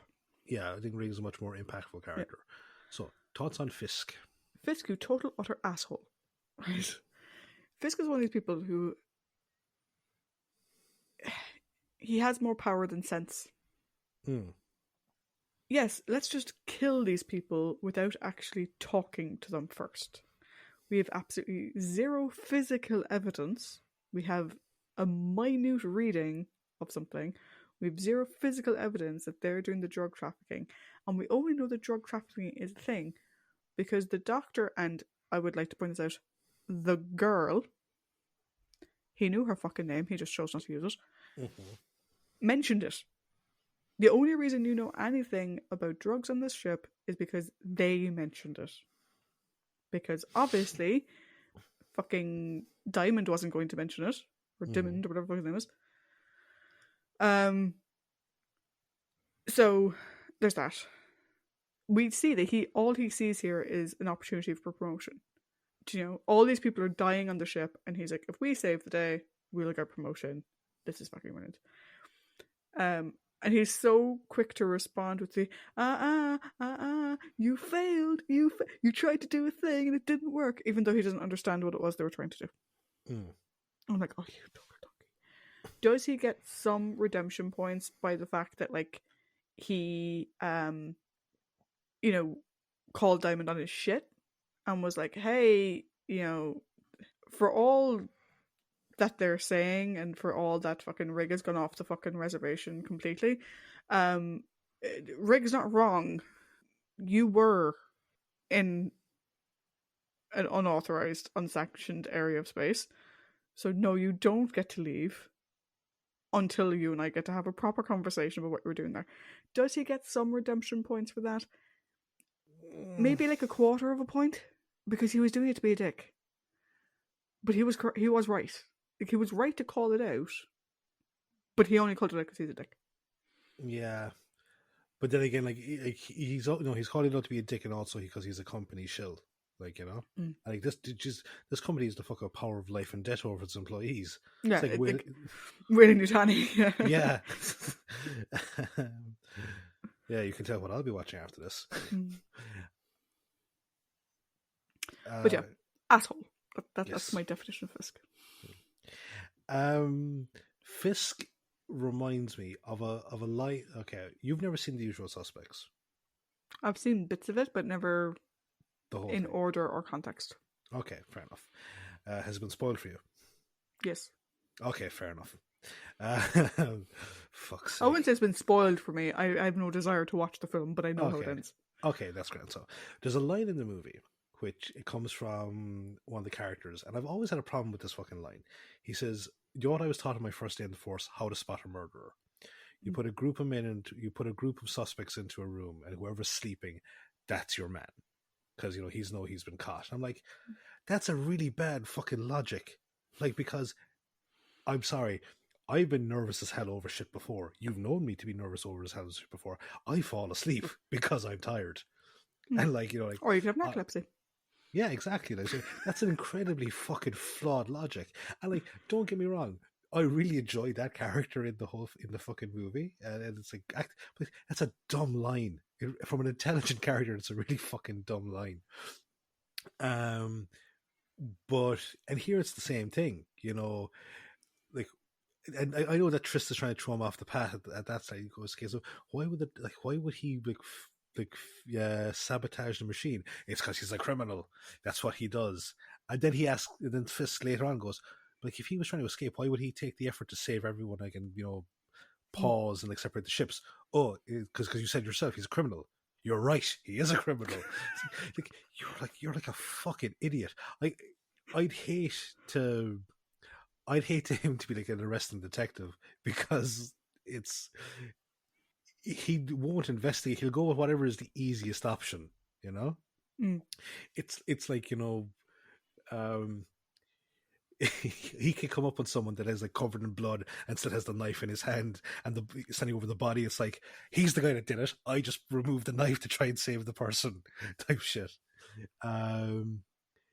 Like I don't think I would argue maybe like 0.00025 of a fucking credit for his whole thing of stopping him. It is lucky that none of the main or supporting cast were shot by him because of his incompetence. Yeah. Yeah. And the reason he's the fact that he goes on about like 12 people are dead and 26 are injured. This is great. We're going to get a fucking promotion. Yeah. I say the reason he's not a villain is because he's incompetent. That's all. That's the only thing that's keeping him in prominent character section. Yeah. Fuck's sake. Right. Let's move on to more competent people. Will we talk about the sad one or the happy one? I'm assuming the happy one is Stott, right? Yes. Yeah. Then we'll do Stott first. Okay, cool. What are your thoughts on Stott?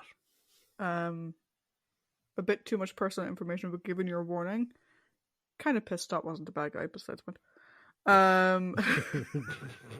It would be so much easier. He gets airlocked or something. Yeah. But no, that's fine. I think Stott is interesting. Because, like, I get that he doesn't fully know who he can trust. He knows that Trist is smuggling, and he doesn't know who else. But, like, the fact that he stays on Eden, but does, like, the creepy stalker thing. I was looking out between the leaves, and just watches Della from inside the projection. Like, what the fuck are you doing?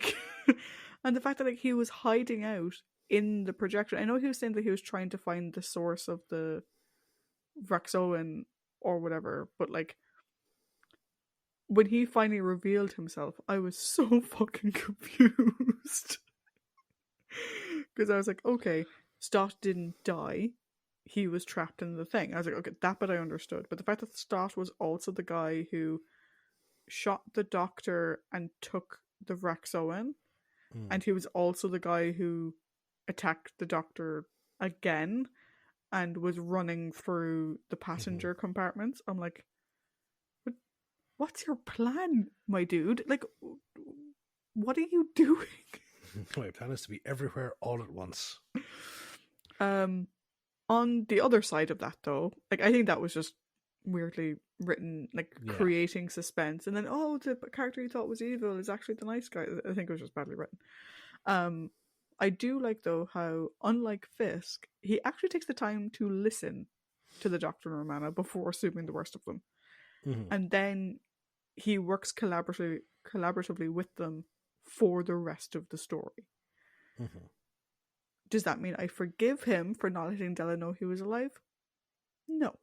Does it mean I forgive him for being creeper stalker and looking out through the projection the whole time? No.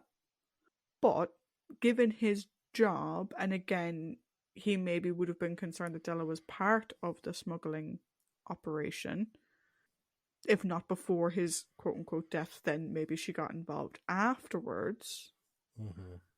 I can't forgive him, but I can move past it. And like I said with Della, I do hope they're happy together now. Mm-hmm. Do you know? And they can go off, and he cannot live in a crystal. He was living in a crystal. Whatever. But yeah, interesting character. Mm-hmm. Great portrayal. I thought the guy playing him was Mm. fantastic. I thought the performance was great. I thought the dynamics with everyone was really, really good. I just questioned some of his life choices. How about you? Cool. I agree with you with a lot of stuff on that. He's the complete counterpoint to Fisk. He's a good cop Mm. because he doesn't take any rash actions, and until he's got all the evidence to support his theories. Like he had the doctor at his mercy twice, but because he didn't know exactly who the doctor was or what he was about, he spared him. He even saved his life at one point. Mm. So I admire his like his ethic for his job. It's a case of like, don't make a decision until you know who you can and can't trust. So that's good. He's an effective story-based companion. Like obviously not there like long enough to be, I would say, in the companion type of thing, but definitely, you know, he's a good ally for them throughout the story. And as well, he definitely puts his life at risk to try and keep the rest of the Empress crew, like, or taking charge of the security forces, kind of marshalling them, doing all that kind of stuff. The creepy stalkerish thing. So, him looking at Romana, I understand, because he's like, I don't know who the fuck this is. I think she can see me. I'm going to stay here in the bushes and put a Buffalo Bill, and I'm just going to keep an eye on things. Now, I took his line of the whole, I could only look out, you know, at her, at Della. I took that to be before the fucking ships collided and he was able to get free of his picture prison. And then you raised another thing about her. Not trusting Della. I didn't view it as him not trusting, like, you know, like, I think what his thing was, and again, this is just my opinion, was that he couldn't trust Della not to let slip that he was alive. Okay. That's the way that I read into it. At the same time, though, I can kind of see, it's like, come on, like, while it's not explicitly stated, the 2V did have a kind of a fucking thing, so maybe you should know, like, what, like, she's not a silly little schoolgirl type thing, you know? Also, it was expressly stated. Well, see, this is the thing. I think that line is delivered weird because she said, we were together, but then goes into and describing the day. No, it was, we were together, pause for emphasis. Yeah. And then she described everything else. Okay, I thought it was just a bad line delivery. No. I thought, okay, fair enough. Okay, in that case, it is explicitly stated. Yeah. Explicitly. Whatever. I'm glad that you're kind of on the same page as me on that, because I was slightly afraid as you were talking that it was going to be a very similar conversation to one that I had at Star Trek Vegas last year with Norm from Mission Log and some of our friends, where we had like a 3 a.m. conversation over pizza around whether Pete from Stargate SG-1 was creepy stalker Pete or good cop doing his job Pete. Yeah. My vote is for creepy stalker Pete. Norm's was for good cop doing his job Pete. Or myself and Sarah, like we both love the movie Shang-Chi and the Legend of the Ten Rings. She thinks Shang and Katie have a thing for each other. I don't see it. I just see them being really good friends. But no, she thinks there's romantic subtext there. And I'm like, don't see it. No. I agree with you on that one. Cool. Sorry, Sarah. Completely disagree. And now we're on to. Okay, I was going to spoil my take before you gave your take, so we're now on to Rig. Give your take for Rig. Okay, I know what your take is, just based off what you didn't just say. A couple of things about Rig. I think Rig is a great character. Because one of the things that I like straight off the bat is, as soon as the Doctor was out of view, he looked up the Doctor's credentials. I always like people who check their sources, right? And even then, he's like, okay, I'm going to keep an eye on him, see what he does. Okay, we're in private, no one else is around. What the fuck are you doing? Who the hell are you? And so he's not just taking the Doctor at face value. You know, eventually he starts making leaps in logic that, like, oh, he's a narcotics officer or whatever. But they're all understandable leaps in logic. Do you know? Where he's like, you know, the Doctor's clearly a good person, is clearly trying to help us, and now he's looking for the Roxoan. Okay, maybe he's a narcotics agent and he's undercover, and okay, fine. But I like that he didn't just take him at face value. He's clearly someone he's a good captain. He clearly does his job well. He knows what's involved in his job. He knows where his responsibilities lie. Is he a little bit of a company man? Yeah, but it's also not his ship. Do you know? Like, it's a company ship. So, whatever. And that's why the fact that, like, he never lets Drummond off for the fact, or Diamond off for the fact that, like, you know, okay, whatever happened, like, yeah, I crashed into you, but what the fuck were you doing here, my dude? Like, what the hell? I think it's great. I felt so bad for him. Like, so bad for him, because his reaction to the Vraxoan was very similar to Dr. Romana. He did not like the fact that this was on board his ship, and he really wanted to make sure it was solved. And he's also someone who's like, you know, I'm going to lose my job for this because of this crash, but I don't care. I have to do the right thing. I have to power through. To see him then devolve into madness was really terrible to see. Because we saw how proud he was of his job, how proud he was of what he does, how dedicated he was to what he does. And then to see him lose it all, like, scene by scene, like the scene where he's just sitting there laughing, it sort of reminded me a little bit, like, in a much more serious way, of Kingsman: The Golden Circle. Have you seen Kingsman: The Golden Circle? Not yet. It's really good. You should. Basically, this isn't spoiling anything, it's just the setup of the film. There's a drug that, when you consume it, you start laughing, like, maniacally and dancing. Like, you just completely lose control of yourself until finally you're just frozen and you can't move. And it sort of reminded me of that, like, because we can see his decline. And then we get to his withdrawal. His assault on Romana, though, could have been much worse in terms of how they decided to shoot it. I think it was still really intense. And much more intense than I thought it would be, because it went on for so long. Like, they didn't just have her push him away and him, like, scramble off and trying to find Roxoan somewhere else. He kept at her, like, grabbing her, and because Nala Ward is so short and she looks a little bit like a doll, you think he's going to break her arm.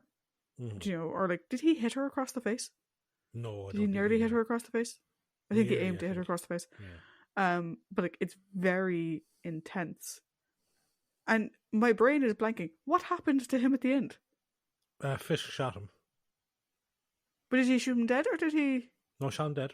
Oh, okay. It's very hard because all the fucking rays look the same. Yeah, see, this is the thing. This is where I'm confused, right? Because at one point, K9 shot someone dead, then we found out he didn't. Yeah. Because I wasn't sure if he was dead, because no one mentioned it. No one mentions him after the attack. Either Fisk shoots him and kills him, or Fisk shoots him and he's stunned, but the withdrawal kills him. Yeah. Because I don't think he gets a death he deserves. And I don't think he gets recognition in death that he deserves. No. Do you know? But yeah, that was my thoughts. Off you go. Cool. What do you think I was going to say? Well, considering the fact that you set it up as, like, do we want to talk about the happy one or the sad one? And the happy one was Stott, the guy who was trapped in a crystal. Yeah. I think we have a bit of an idea of what your thoughts are on Rig. No, I was going to say that I think Rig is the best of the supporting characters in this entire story. I would agree. And therefore as well, like, the best performance. David Dacre does a fucking phenomenal job here. Really good. And like, I always like it when guest actors, they come in and they're just fucking performance after performance after performance. We saw it with Iron Gron. We see it here again. Fucking And I love it. great. And this is a very different performance to Iron Rod. Very, very, very different, because I've only seen him in one other thing, I think, and that was an episode of Porridge, and his character was kind of like Iron Rod in the sense he was a fucking prison bully. So here, seeing him in as a much more like upstanding person is great. But no, I agree. I love the fact that he knew that the Doctor wasn't who he fucking said he was, and then double checked it, but still didn't hold it against the Doctor fully. Like, you want to help, prove it to me. So I like that, and I love the fact that he was like, he could have said like, I'm the captain, my position's here on the bridge or anything like that. No, he was like, nope, I'm fucking going to where I need to be to help, you know, because he trusts his crew, which is great. And like, throughout the story, he's just a really, really good, again, companion for the Doctor here. And he says a line to Diamond, which was that his only concern is for the passengers and the crew of the ship. And then in one fucking swift action, that is taken away from him. Yeah. Because once he is drugged with Vraxoan, he watches as the passengers and the crew are fucking mauled by the mandrels, and he laughs. As you said, it's the maniacal laughter. The man that he was is fucking taken away. And the only witnesses to that are two fucking incompetent law enforcement officials that could have sent a report back to the company and damaged his name, his legacy. If he had a family, their name could have been fucking mud. They couldn't have been entitled to anything.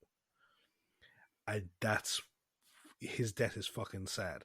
And that's why the main villain of this story is an absolute fucking, the word I can't say, or the word I won't say again. It's just so heartbreaking. Like, as I said, a fine, upstanding person is the potential lasting memories of people of him would have marred his reputation. Yeah, I think if you compare him to the guy at the beginning, whose name I've forgotten, Sakura. the Navigator. Yeah. Like, Sakura was microdosing, and we don't know for how long. Because he knew where the Vraxoan was, and he was going to get more of it. So he was microdosing for it. Rig had an entire vial of the stuff dumped into his drink, which I'm guessing is like a brandy or something. Because Della had gotten it for Romana after she just passed out, and like in like the 70s, like, give someone a glass of brandy to sort of help them. Yeah. Whatever. So, okay, he was having a glass, which, whatever. But, like, he drank the whole, like I said, Sakura was microdosing with a vial of the same size. Rick had the entire vial upended in one go. And the fact that, like, he devolves in the space of hours is insane.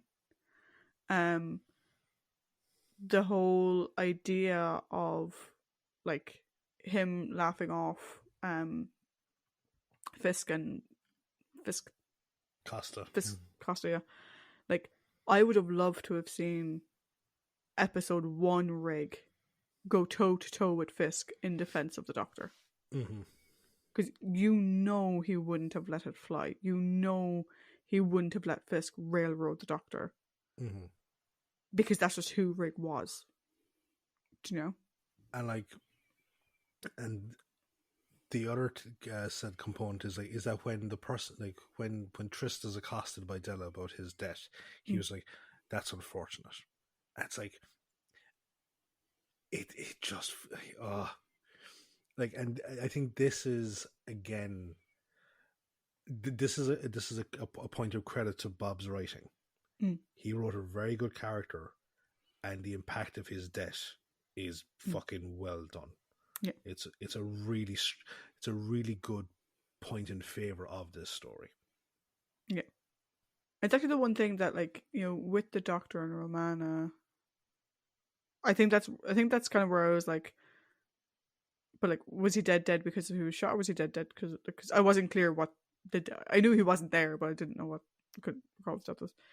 Is that I would expect the Doctor to have been more in, like, I know you said we got it with Della, but like I would expect the Doctor to react or to sort of say like, how, you know, how could you have done that to him, or whatever. Yeah. Maybe you, like, I suppose you could do a headcanon where he lumps it in with all the other deaths that fucking Trista's caused because of this, and that adds to his go away line. Yeah, maybe. But no, like, I think like a special mention of Rig should have been done. And the other thing as well is what adds to the intensity and also the sadness of his assault on Romana is that he's very nice to Romana throughout the story. He is. He's very nice to her.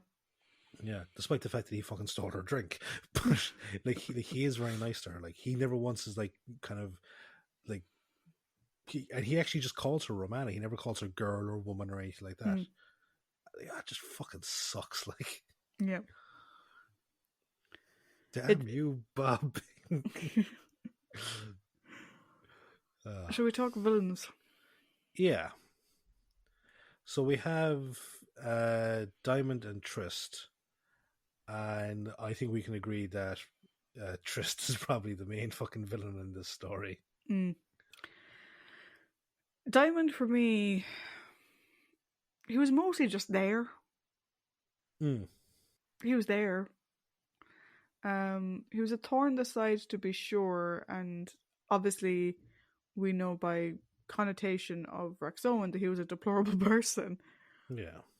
But he was just kind of there for most of the story. Like, he wanted to detach the ships. That was it. Which isn't necessarily a bad thing. Yeah. Do you know? I think it was kind of a giveaway. As soon as they mentioned drug running, I was like, okay, it's him. Yeah. Like, his whole thing was off from the word go.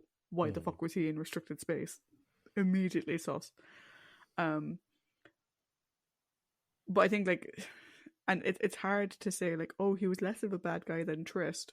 They're both smuggling like the worst drug known to man. All he cared about, like, the fact that his computer had like profit margins and whatever, is disgusting and deplorable. I can't remember saying this, but at least he just wanted to get the job done and get out of there. Yeah. Like, he wasn't doing anything to, you know, he did nothing to Rig, bar badger him, I want to fucking get my shit back. He didn't kill anybody. He, you know, like, he wasn't going around killing and drugging people. He just wanted to do his business and whatever. It was a business transaction, a deplorable, horrific business transaction.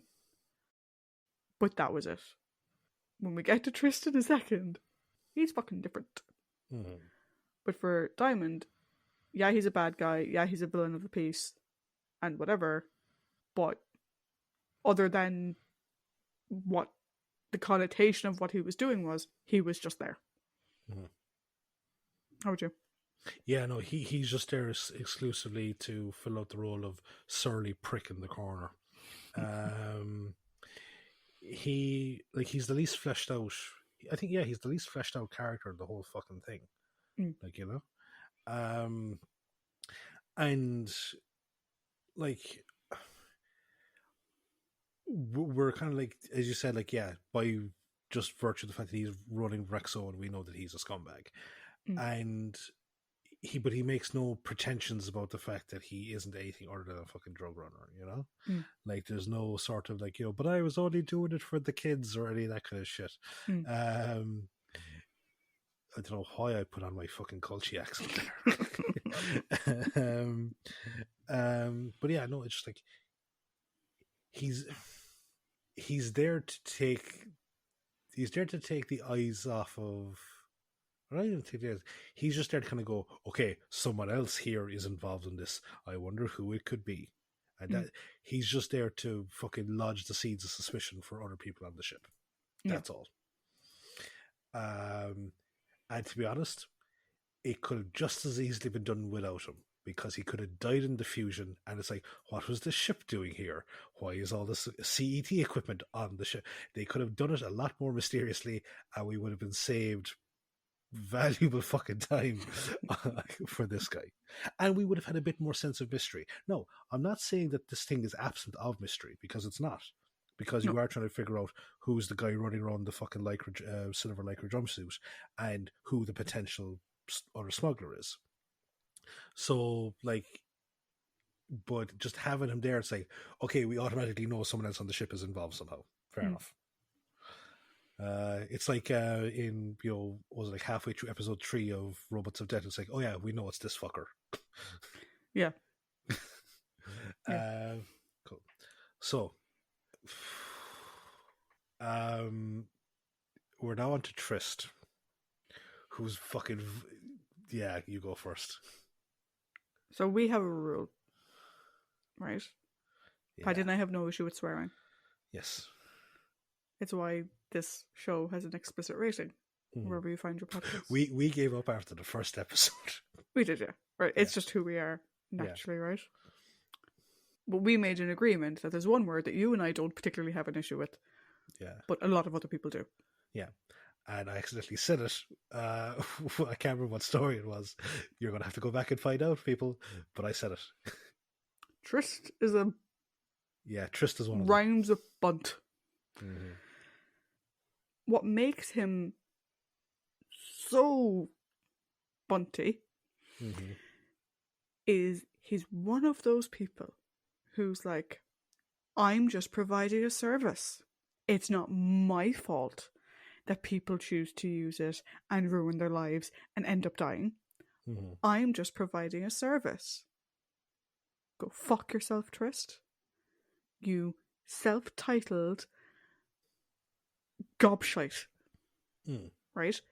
You're not as smart as you think you are, which is why you're in this fucking mess to begin with. You're an irresponsible scientist. Like, stop trying to hide behind science. Like, no.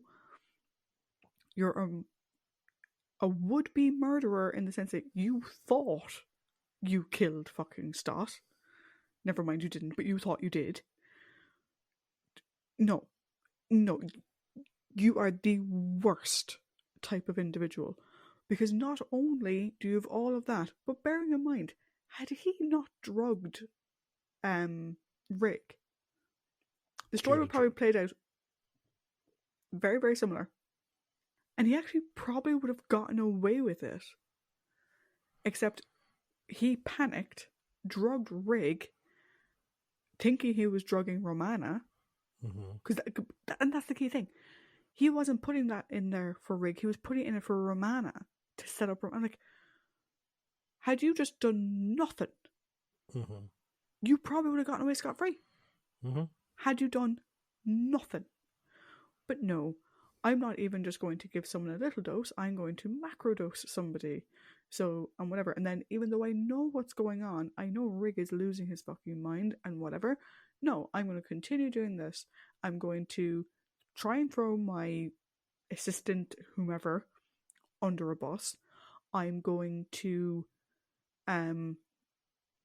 try and appeal to the doctor's like scientific mind on whatever. No, you utter asshole. Like, oh my god. Like, I'm trying to think of the last villain we had that has riled me up this much. Kelman, Revenge of the Cybermen. Yeah, actually probably was him. Because the other side of this, right, is he's so, like, the way he is with the doctor for, like, literally 95% of the story is so fucking weird. Because your man thinks he's a fucking genius. And so, like, oh, the doctor's really intelligent. Now, bear in mind, he completely blanks Romana. Romana also has the exact same knowledge the doctor has. He pays no attention to her. But because the doctor knew whoever his friend was, which also, I always only think of the guy from Carnival of Monsters. I don't know, that was just me. Suddenly he's like, oh, but the doctor's this and the doctor's this and the doctor's great and doctor, I want your opinion. I'm like, pick a lane, buddy. Like, no, I fucking hate him. Before I give my 2 cents on this Alan Funt of a person, Alan Funt is a real person who was used as a rhyming joke in Family Guy for this thing. I did get Carnival of the Monsters vibes from the story a small bit. But obviously the A story and the B story were part of the one story here, so it's I don't have that issue. He is, like, for ages, Kelman was the fucking highest, and Kelman is, as we said, was the villain in Revenge of the Cybermen, whose whole thing was to kill everyone on the fucking ship that he was on, in order to lure the Cybermen into a trap, when he could have just gone a different way without having to fucking needlessly kill 45 people. I would say, yeah, like, Trish has probably pole vaulted him because of the, as the doctor said, the countless already impacted lives and the fucking untold lives potentially going to be impacted by this. Because, as we discovered, it's not just the people that are taking the drug, it's whatever they happen to be doing at the time.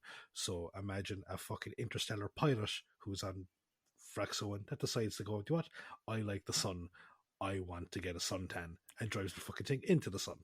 Also, right? And this bit, the doctor kind of mentions it towards the end, and you mentioned it. His plan was to kill mandrills for Vraxoan. To breed in his little zoo and kill this sentient species for Vraxoan. Yep.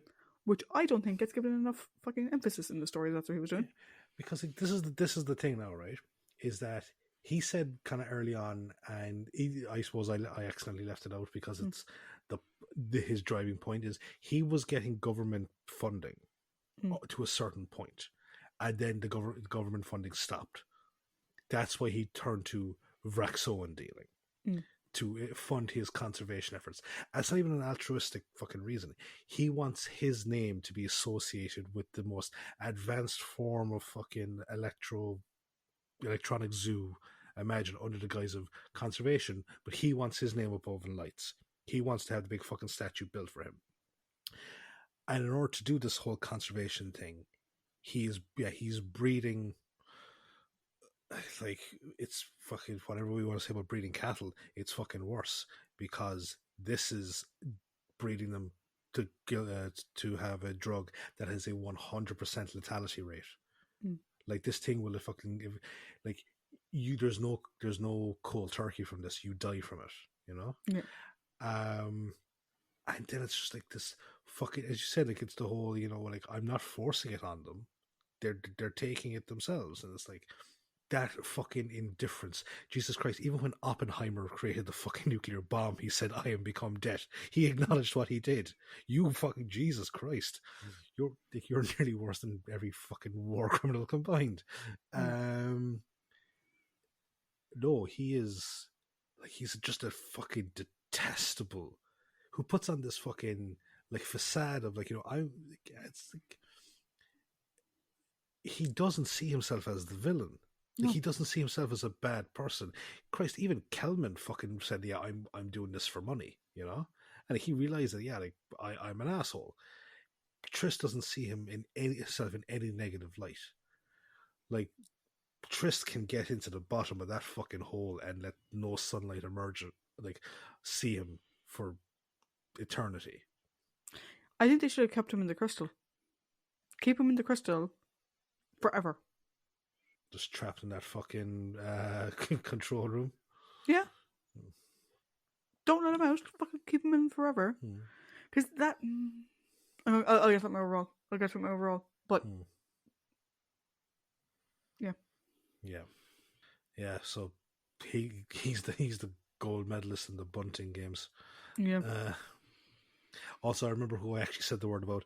I believe it was the Marshal from the Armageddon Factor. Oh. I believe. Yeah. We don't say that word, not because we care about it, because we know that. Yeah, no, it's just like, some people don't like that word. We will say lots of words that rhyme with it, though. Yes, absolutely. uh,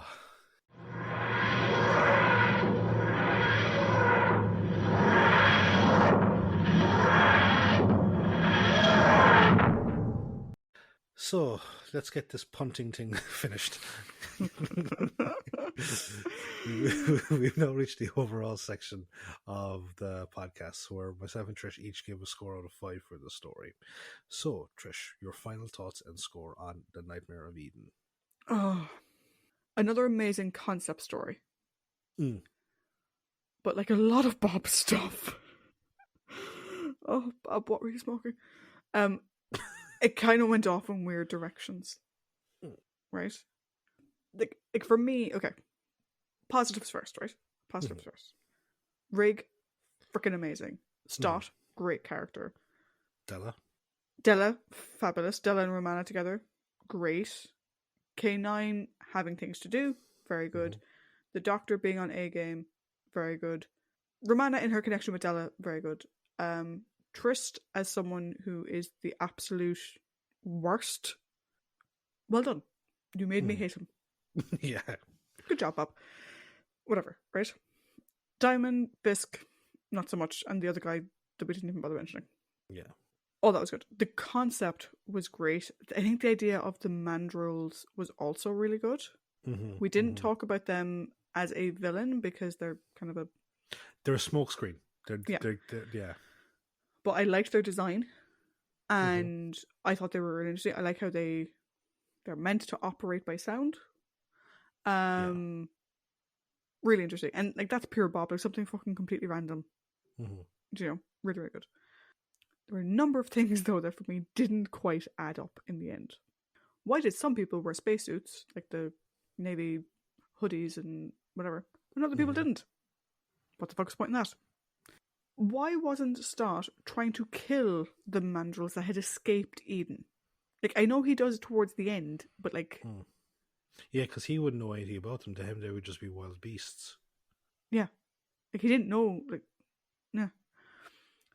Why was Romana so fucking weird? In general question. K9 spent half an age in that power room, talking to himself. He was like, Master, I've reached the power room. What would you like me to do now? And no one ever fucking responds to him. In the inverse, when the Doctor's in the power room and K9 is by the TARDIS, the Doctor uses the whistle and K9 can hear him. So why did no one reply to him? Why was he just talking to himself in the power room for 20 minutes? Is it because you put him there and then you realise that the other people weren't in position yet? Just have to fucking leave him there? That made no sense. The whole thing with the CET, right? Because taking you back to something you said, the whole idea of being able to leave the CET was because of the fusion, right? So after they had separated the ships and they had trapped Tristan Diamond in the crystal, and even just with the mandrills, the ships were separated. Yeah. How were they going in and out of the CET? And why, as well, like, so we have the window into Eden, but then apparently there's other windows as well on the ship. How does that... What? Well, it's like, yeah, like that's really badly explained because the way that they had set up was like, or like it's even like the explanation was very confusing because what Trist says is that it takes a scan of an area and puts it into the crystal, and that area then becomes its own living entity, but it's only so much of an area. So, like, is it? I think it's maybe like the holodeck from TNG, which is like once you reach a certain point, that's where like you reach the holodeck wall, and then like maybe, but like that doesn't explain why once the fusion was over, they're still able to jump in and out. No, it doesn't. That's an oversight because the Doctor said that can only happen because the CET doesn't have this one component. Yeah. So don't get that at all. Because then I was thinking, oh, maybe it's because the Doctor and Romana rebuilt it. But they rebuilt it after they put the mandrills back. Yes. At which point the ship was already separated. Mm-hmm. So that doesn't work either. The mandrels were scary until the very end, when they're being sort of herded back to the first, because they kept going, la, la, la, like turning around. I'm gonna get you. Oh no, I'm not. I'm gonna get you. No, I'm like, okay, lads, you were really scary when you were being like evil. Yeah. Now you're like a bunch of toddlers who keep going, I'm gonna run away. Oh no, you're still there. It's like, whatever. The Doctor being chased by the mandrels on Eden. That, yeah. It wasn't funny. It wasn't scary. It was filler. Mm-hmm. And Tom clearly didn't give a shit. Yeah, so to give the listening audience a bit of an insight, the Doctor goes, as I said, he goes into the projection and the mandrels follow him. Before he gets out, they chase him, and off camera there's this whole, oh, my arms, my legs, my everything, oh, it's like almost like this Heaven to Betsy's type. And that's literally the way it sounds. Yeah. That isn't Paddy exaggerating. That's literally the way it sounds. Like that's like it's proper like pig on the spit ham, you know. And it's so fucking bad. It actually kills the engagement. Like that part of it just fucking kills your engagement with every serious thing that happened throughout the story. Because for all intents and purposes, it's a fairly serious story. Like it's very light on the fucking humor we have seen thus far in it. Yeah. And so that really just fucking, and again, like kind of like that line at the end, just fucking really kills. But go on, sorry. Yeah, so all of that together, I was really struggling with a score. Mm-hmm. Because I was like, it's average. Yeah. But then, is average 3? But there was so much what the fuckery that I'm like, is average 2.5? I'm going to go with 2.75. I feel weird giving it a 3. All right. But for Rig alone, I think it has to go over 2.5. Yeah, no. Rig alone is worth the 2.5. I think that there is an awful lot. Like, I'll wait till you to finish any other points you have, and then I'll get into it. No, that's me. I've drawn my line now. All right. I wrote down 3 last night. I wasn't quite sure about it. 2.5 doesn't feel like it justifies it because of Rig. So 2.75. Cool. I agree with you. Like that, the concept of the story is fantastic. As I said, there is a real aliens vibe to it, or alien/aliens, like with the whole thing of these fucking creatures that are there that we find out are actually the source of a fucking drug that an evil prick is cultivating. Some really, I wouldn't say that it's a completely stellar supporting cast, but it's a very strong supporting cast with a very strong group of performances. Right? Some really good, like, as I said, the real horror of the story, the real nightmare of Eden being the Vraxoan, being hid by the face value one of the mandrels is really good. Also, interesting enough, mandrels not well received. Critics said they looked like Jim Henson Studio rejects. I quite liked them. I did as well, to be honest. I thought that aside from like I said, the weirdness at the end. See, this is the thing. Any kind of weird creature with a huge mouth really gives me the fucking heebie-jeebies. But even like their feet were like sort of like elephant feet. Yeah. And like they got like the long swipey claw. I thought they were kind of cool. From a design perspective. Like I said, I think when they were being herded down corridors, I think just I don't think the guys in the suits knew what to do. Yeah. But other than that, I thought they were kind of good. I've actually just kind of thought of something there.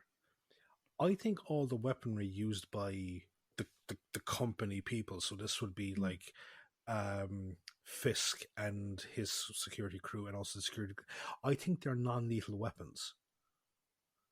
I think so too, because they wouldn't take down the mandrels after multiple. Yeah, I think they're designed solely to stun, which makes fucking Riggs' death even worse because he died unconscious. Yeah. So yeah, like so I think they're designed purely to stun. Um and yeah, so like, there's some really, really good stuff here. That being said, there's a level of humor here with that um weird heaven to Betsy's type fucking Mm. shit that it just kills the fucking momentum of the story. It really does. um and then, as I said, like just that final line, it's just so fucking weird. And then we have like, I like liking Romana a bit more, but there's so much inconsistency there. Having like a almost farcical representation of an antagonistic police officer. Mm. It's like, this isn't like the Sunmakers, which is like, it is actually thumbing its nose at the establishment. Mm. It's not here, where it's like their sole focus here was drugs. Mm. And they passingly make a comment to a company that has the power of life and death over its employees. That, I think, is a really interesting fucking concept for exploration that didn't go anywhere. Yeah. So therefore, I wouldn't have put that in this story. I would have saved it for what I think would have made this story way better is if Fisk was in on it. If Diamond's comments were true, the company had given him permission to be there because it's the company that hired Trist. It's the company that was doing it. I think would have been way more interesting. Fisk being in on it legitimizes Diamond's presence in the story. Yeah. Fisk not being in on it adds to the fact that Diamond is superfluous to the whole fucking thing. Yeah, like if Fisk was in on it, and we find out that like Rig is the upstanding captain doing his job, whatever, and the company is shit because they found out somehow that Trist had found another source of Rexolin, and so they want to make money from it. Mm-hmm. And so Diamond was actually employed by them. And when Diamond hadn't left and they're like, where is he? They send Fisk up. I think that would have elevated the story to a whole new level. Because then we're getting really into sort of the Weyland-Yutani, everyone is expendable, all about the money thing. And like, again, I think here we have a thing of like too many fucking story elements in the one story and squandered opportunities. And like, I'm not saying it needed to be extended because it really didn't. I think it's, as a 4-parter, it's quite good. It was just certain elements in it that, again, as I said, Diamond is just a completely superfluous character. Like, he adds nothing to it. Did you notice the reprises were quite long? Yes, I did. Which, like, for me, it's easy. It's great because it makes the recap shorter, but it does kind of make a telltale sign as to we're padding for time here. So, what I will say is that I think so far from season 17, this would be the first story I'd go back and watch in its entirety. Oh, yeah, I think I'd watch this from start to finish. So I'm giving it a 3. Very good. Yeah, I would probably skim it, to be honest. But I wouldn't skip it. Yeah, do a speed watch. Yeah. Because like, and as I said, like, I loved Julian Glover in City of Death, and I love some of the bits, but it's really realistically his parts. Destiny of the Daleks and Creature in the Pit. Again, barring some like Destiny of the Daleks, I don't think I'd ever go back and watch again. And then with Creature from the Pit, certain like anything to do with Madame Adrasta, like we talked about, was fucking great. But yeah, no, this is the first story of this season that I think I'd go back and watch the entirety of it. Cool. So, looking at the season as a whole, we're not doing much better. Yeah. Actually, before we get into the overall, Bob's solo story. I don't see any difference between stories Bob does on his own and what he did with Dave Martin, and ones that he does with Dave Martin. So it's just the two of them are so like akin that it's like, yeah.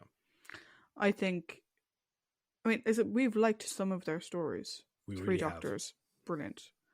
Fucking Hand of Fear, Fear, Sontaran. Sontaran, Actually, just fantastic. go back to the list there again really quickly. Sorry.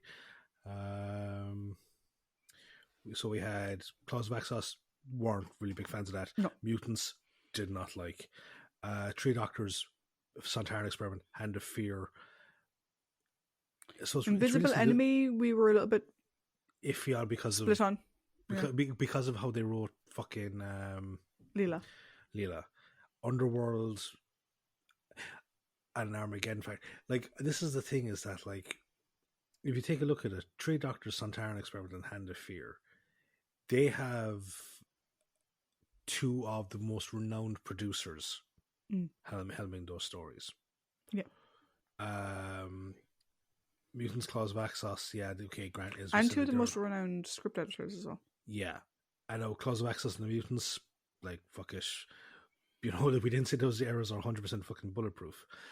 But, no, like, they are, much like some of their stories, they are very inconsistent.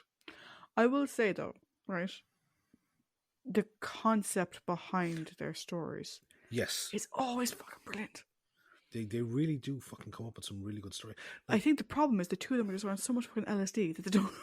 It just doesn't work. Like, the irony of, like, okay, I might be speaking out of turn, right, but it's from watching, like, the Claws of Axos, like the behind the scenes stuff. I kind of get the sense that they were taking fucking something in the 70s. Yeah. So, if that's true, the irony of Bob then doing this story, I'm like, okay. But yeah, I mean, this is the last one. Like, part of me is a little bit sad we're not going to see any more stories from Bob or from Dave, because, like I said, the concept behind them was always really good. And actually, one thing I didn't bring up in the trivia, but apparently Bob reached out to Russell T Davies to offer his services for the revival, and Russell said, we're not bringing back any previous screenwriters from the classic era. Which I don't think necessarily is a bad thing. No, it's not. The styling of the revival is very different. Yeah, like what he wanted for his vision of it was very different.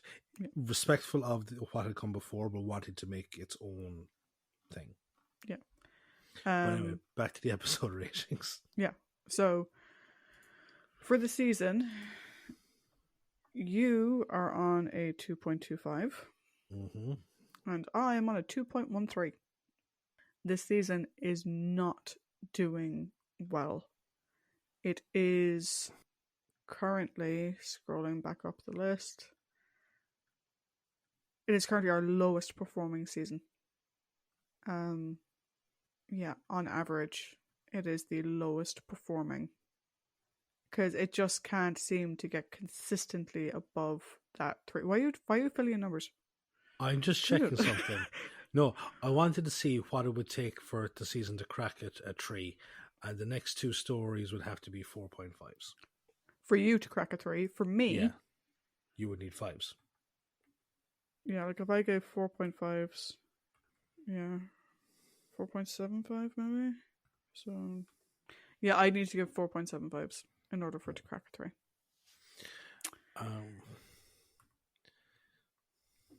Which it might do. I mean, I said we still have 2 episodes left.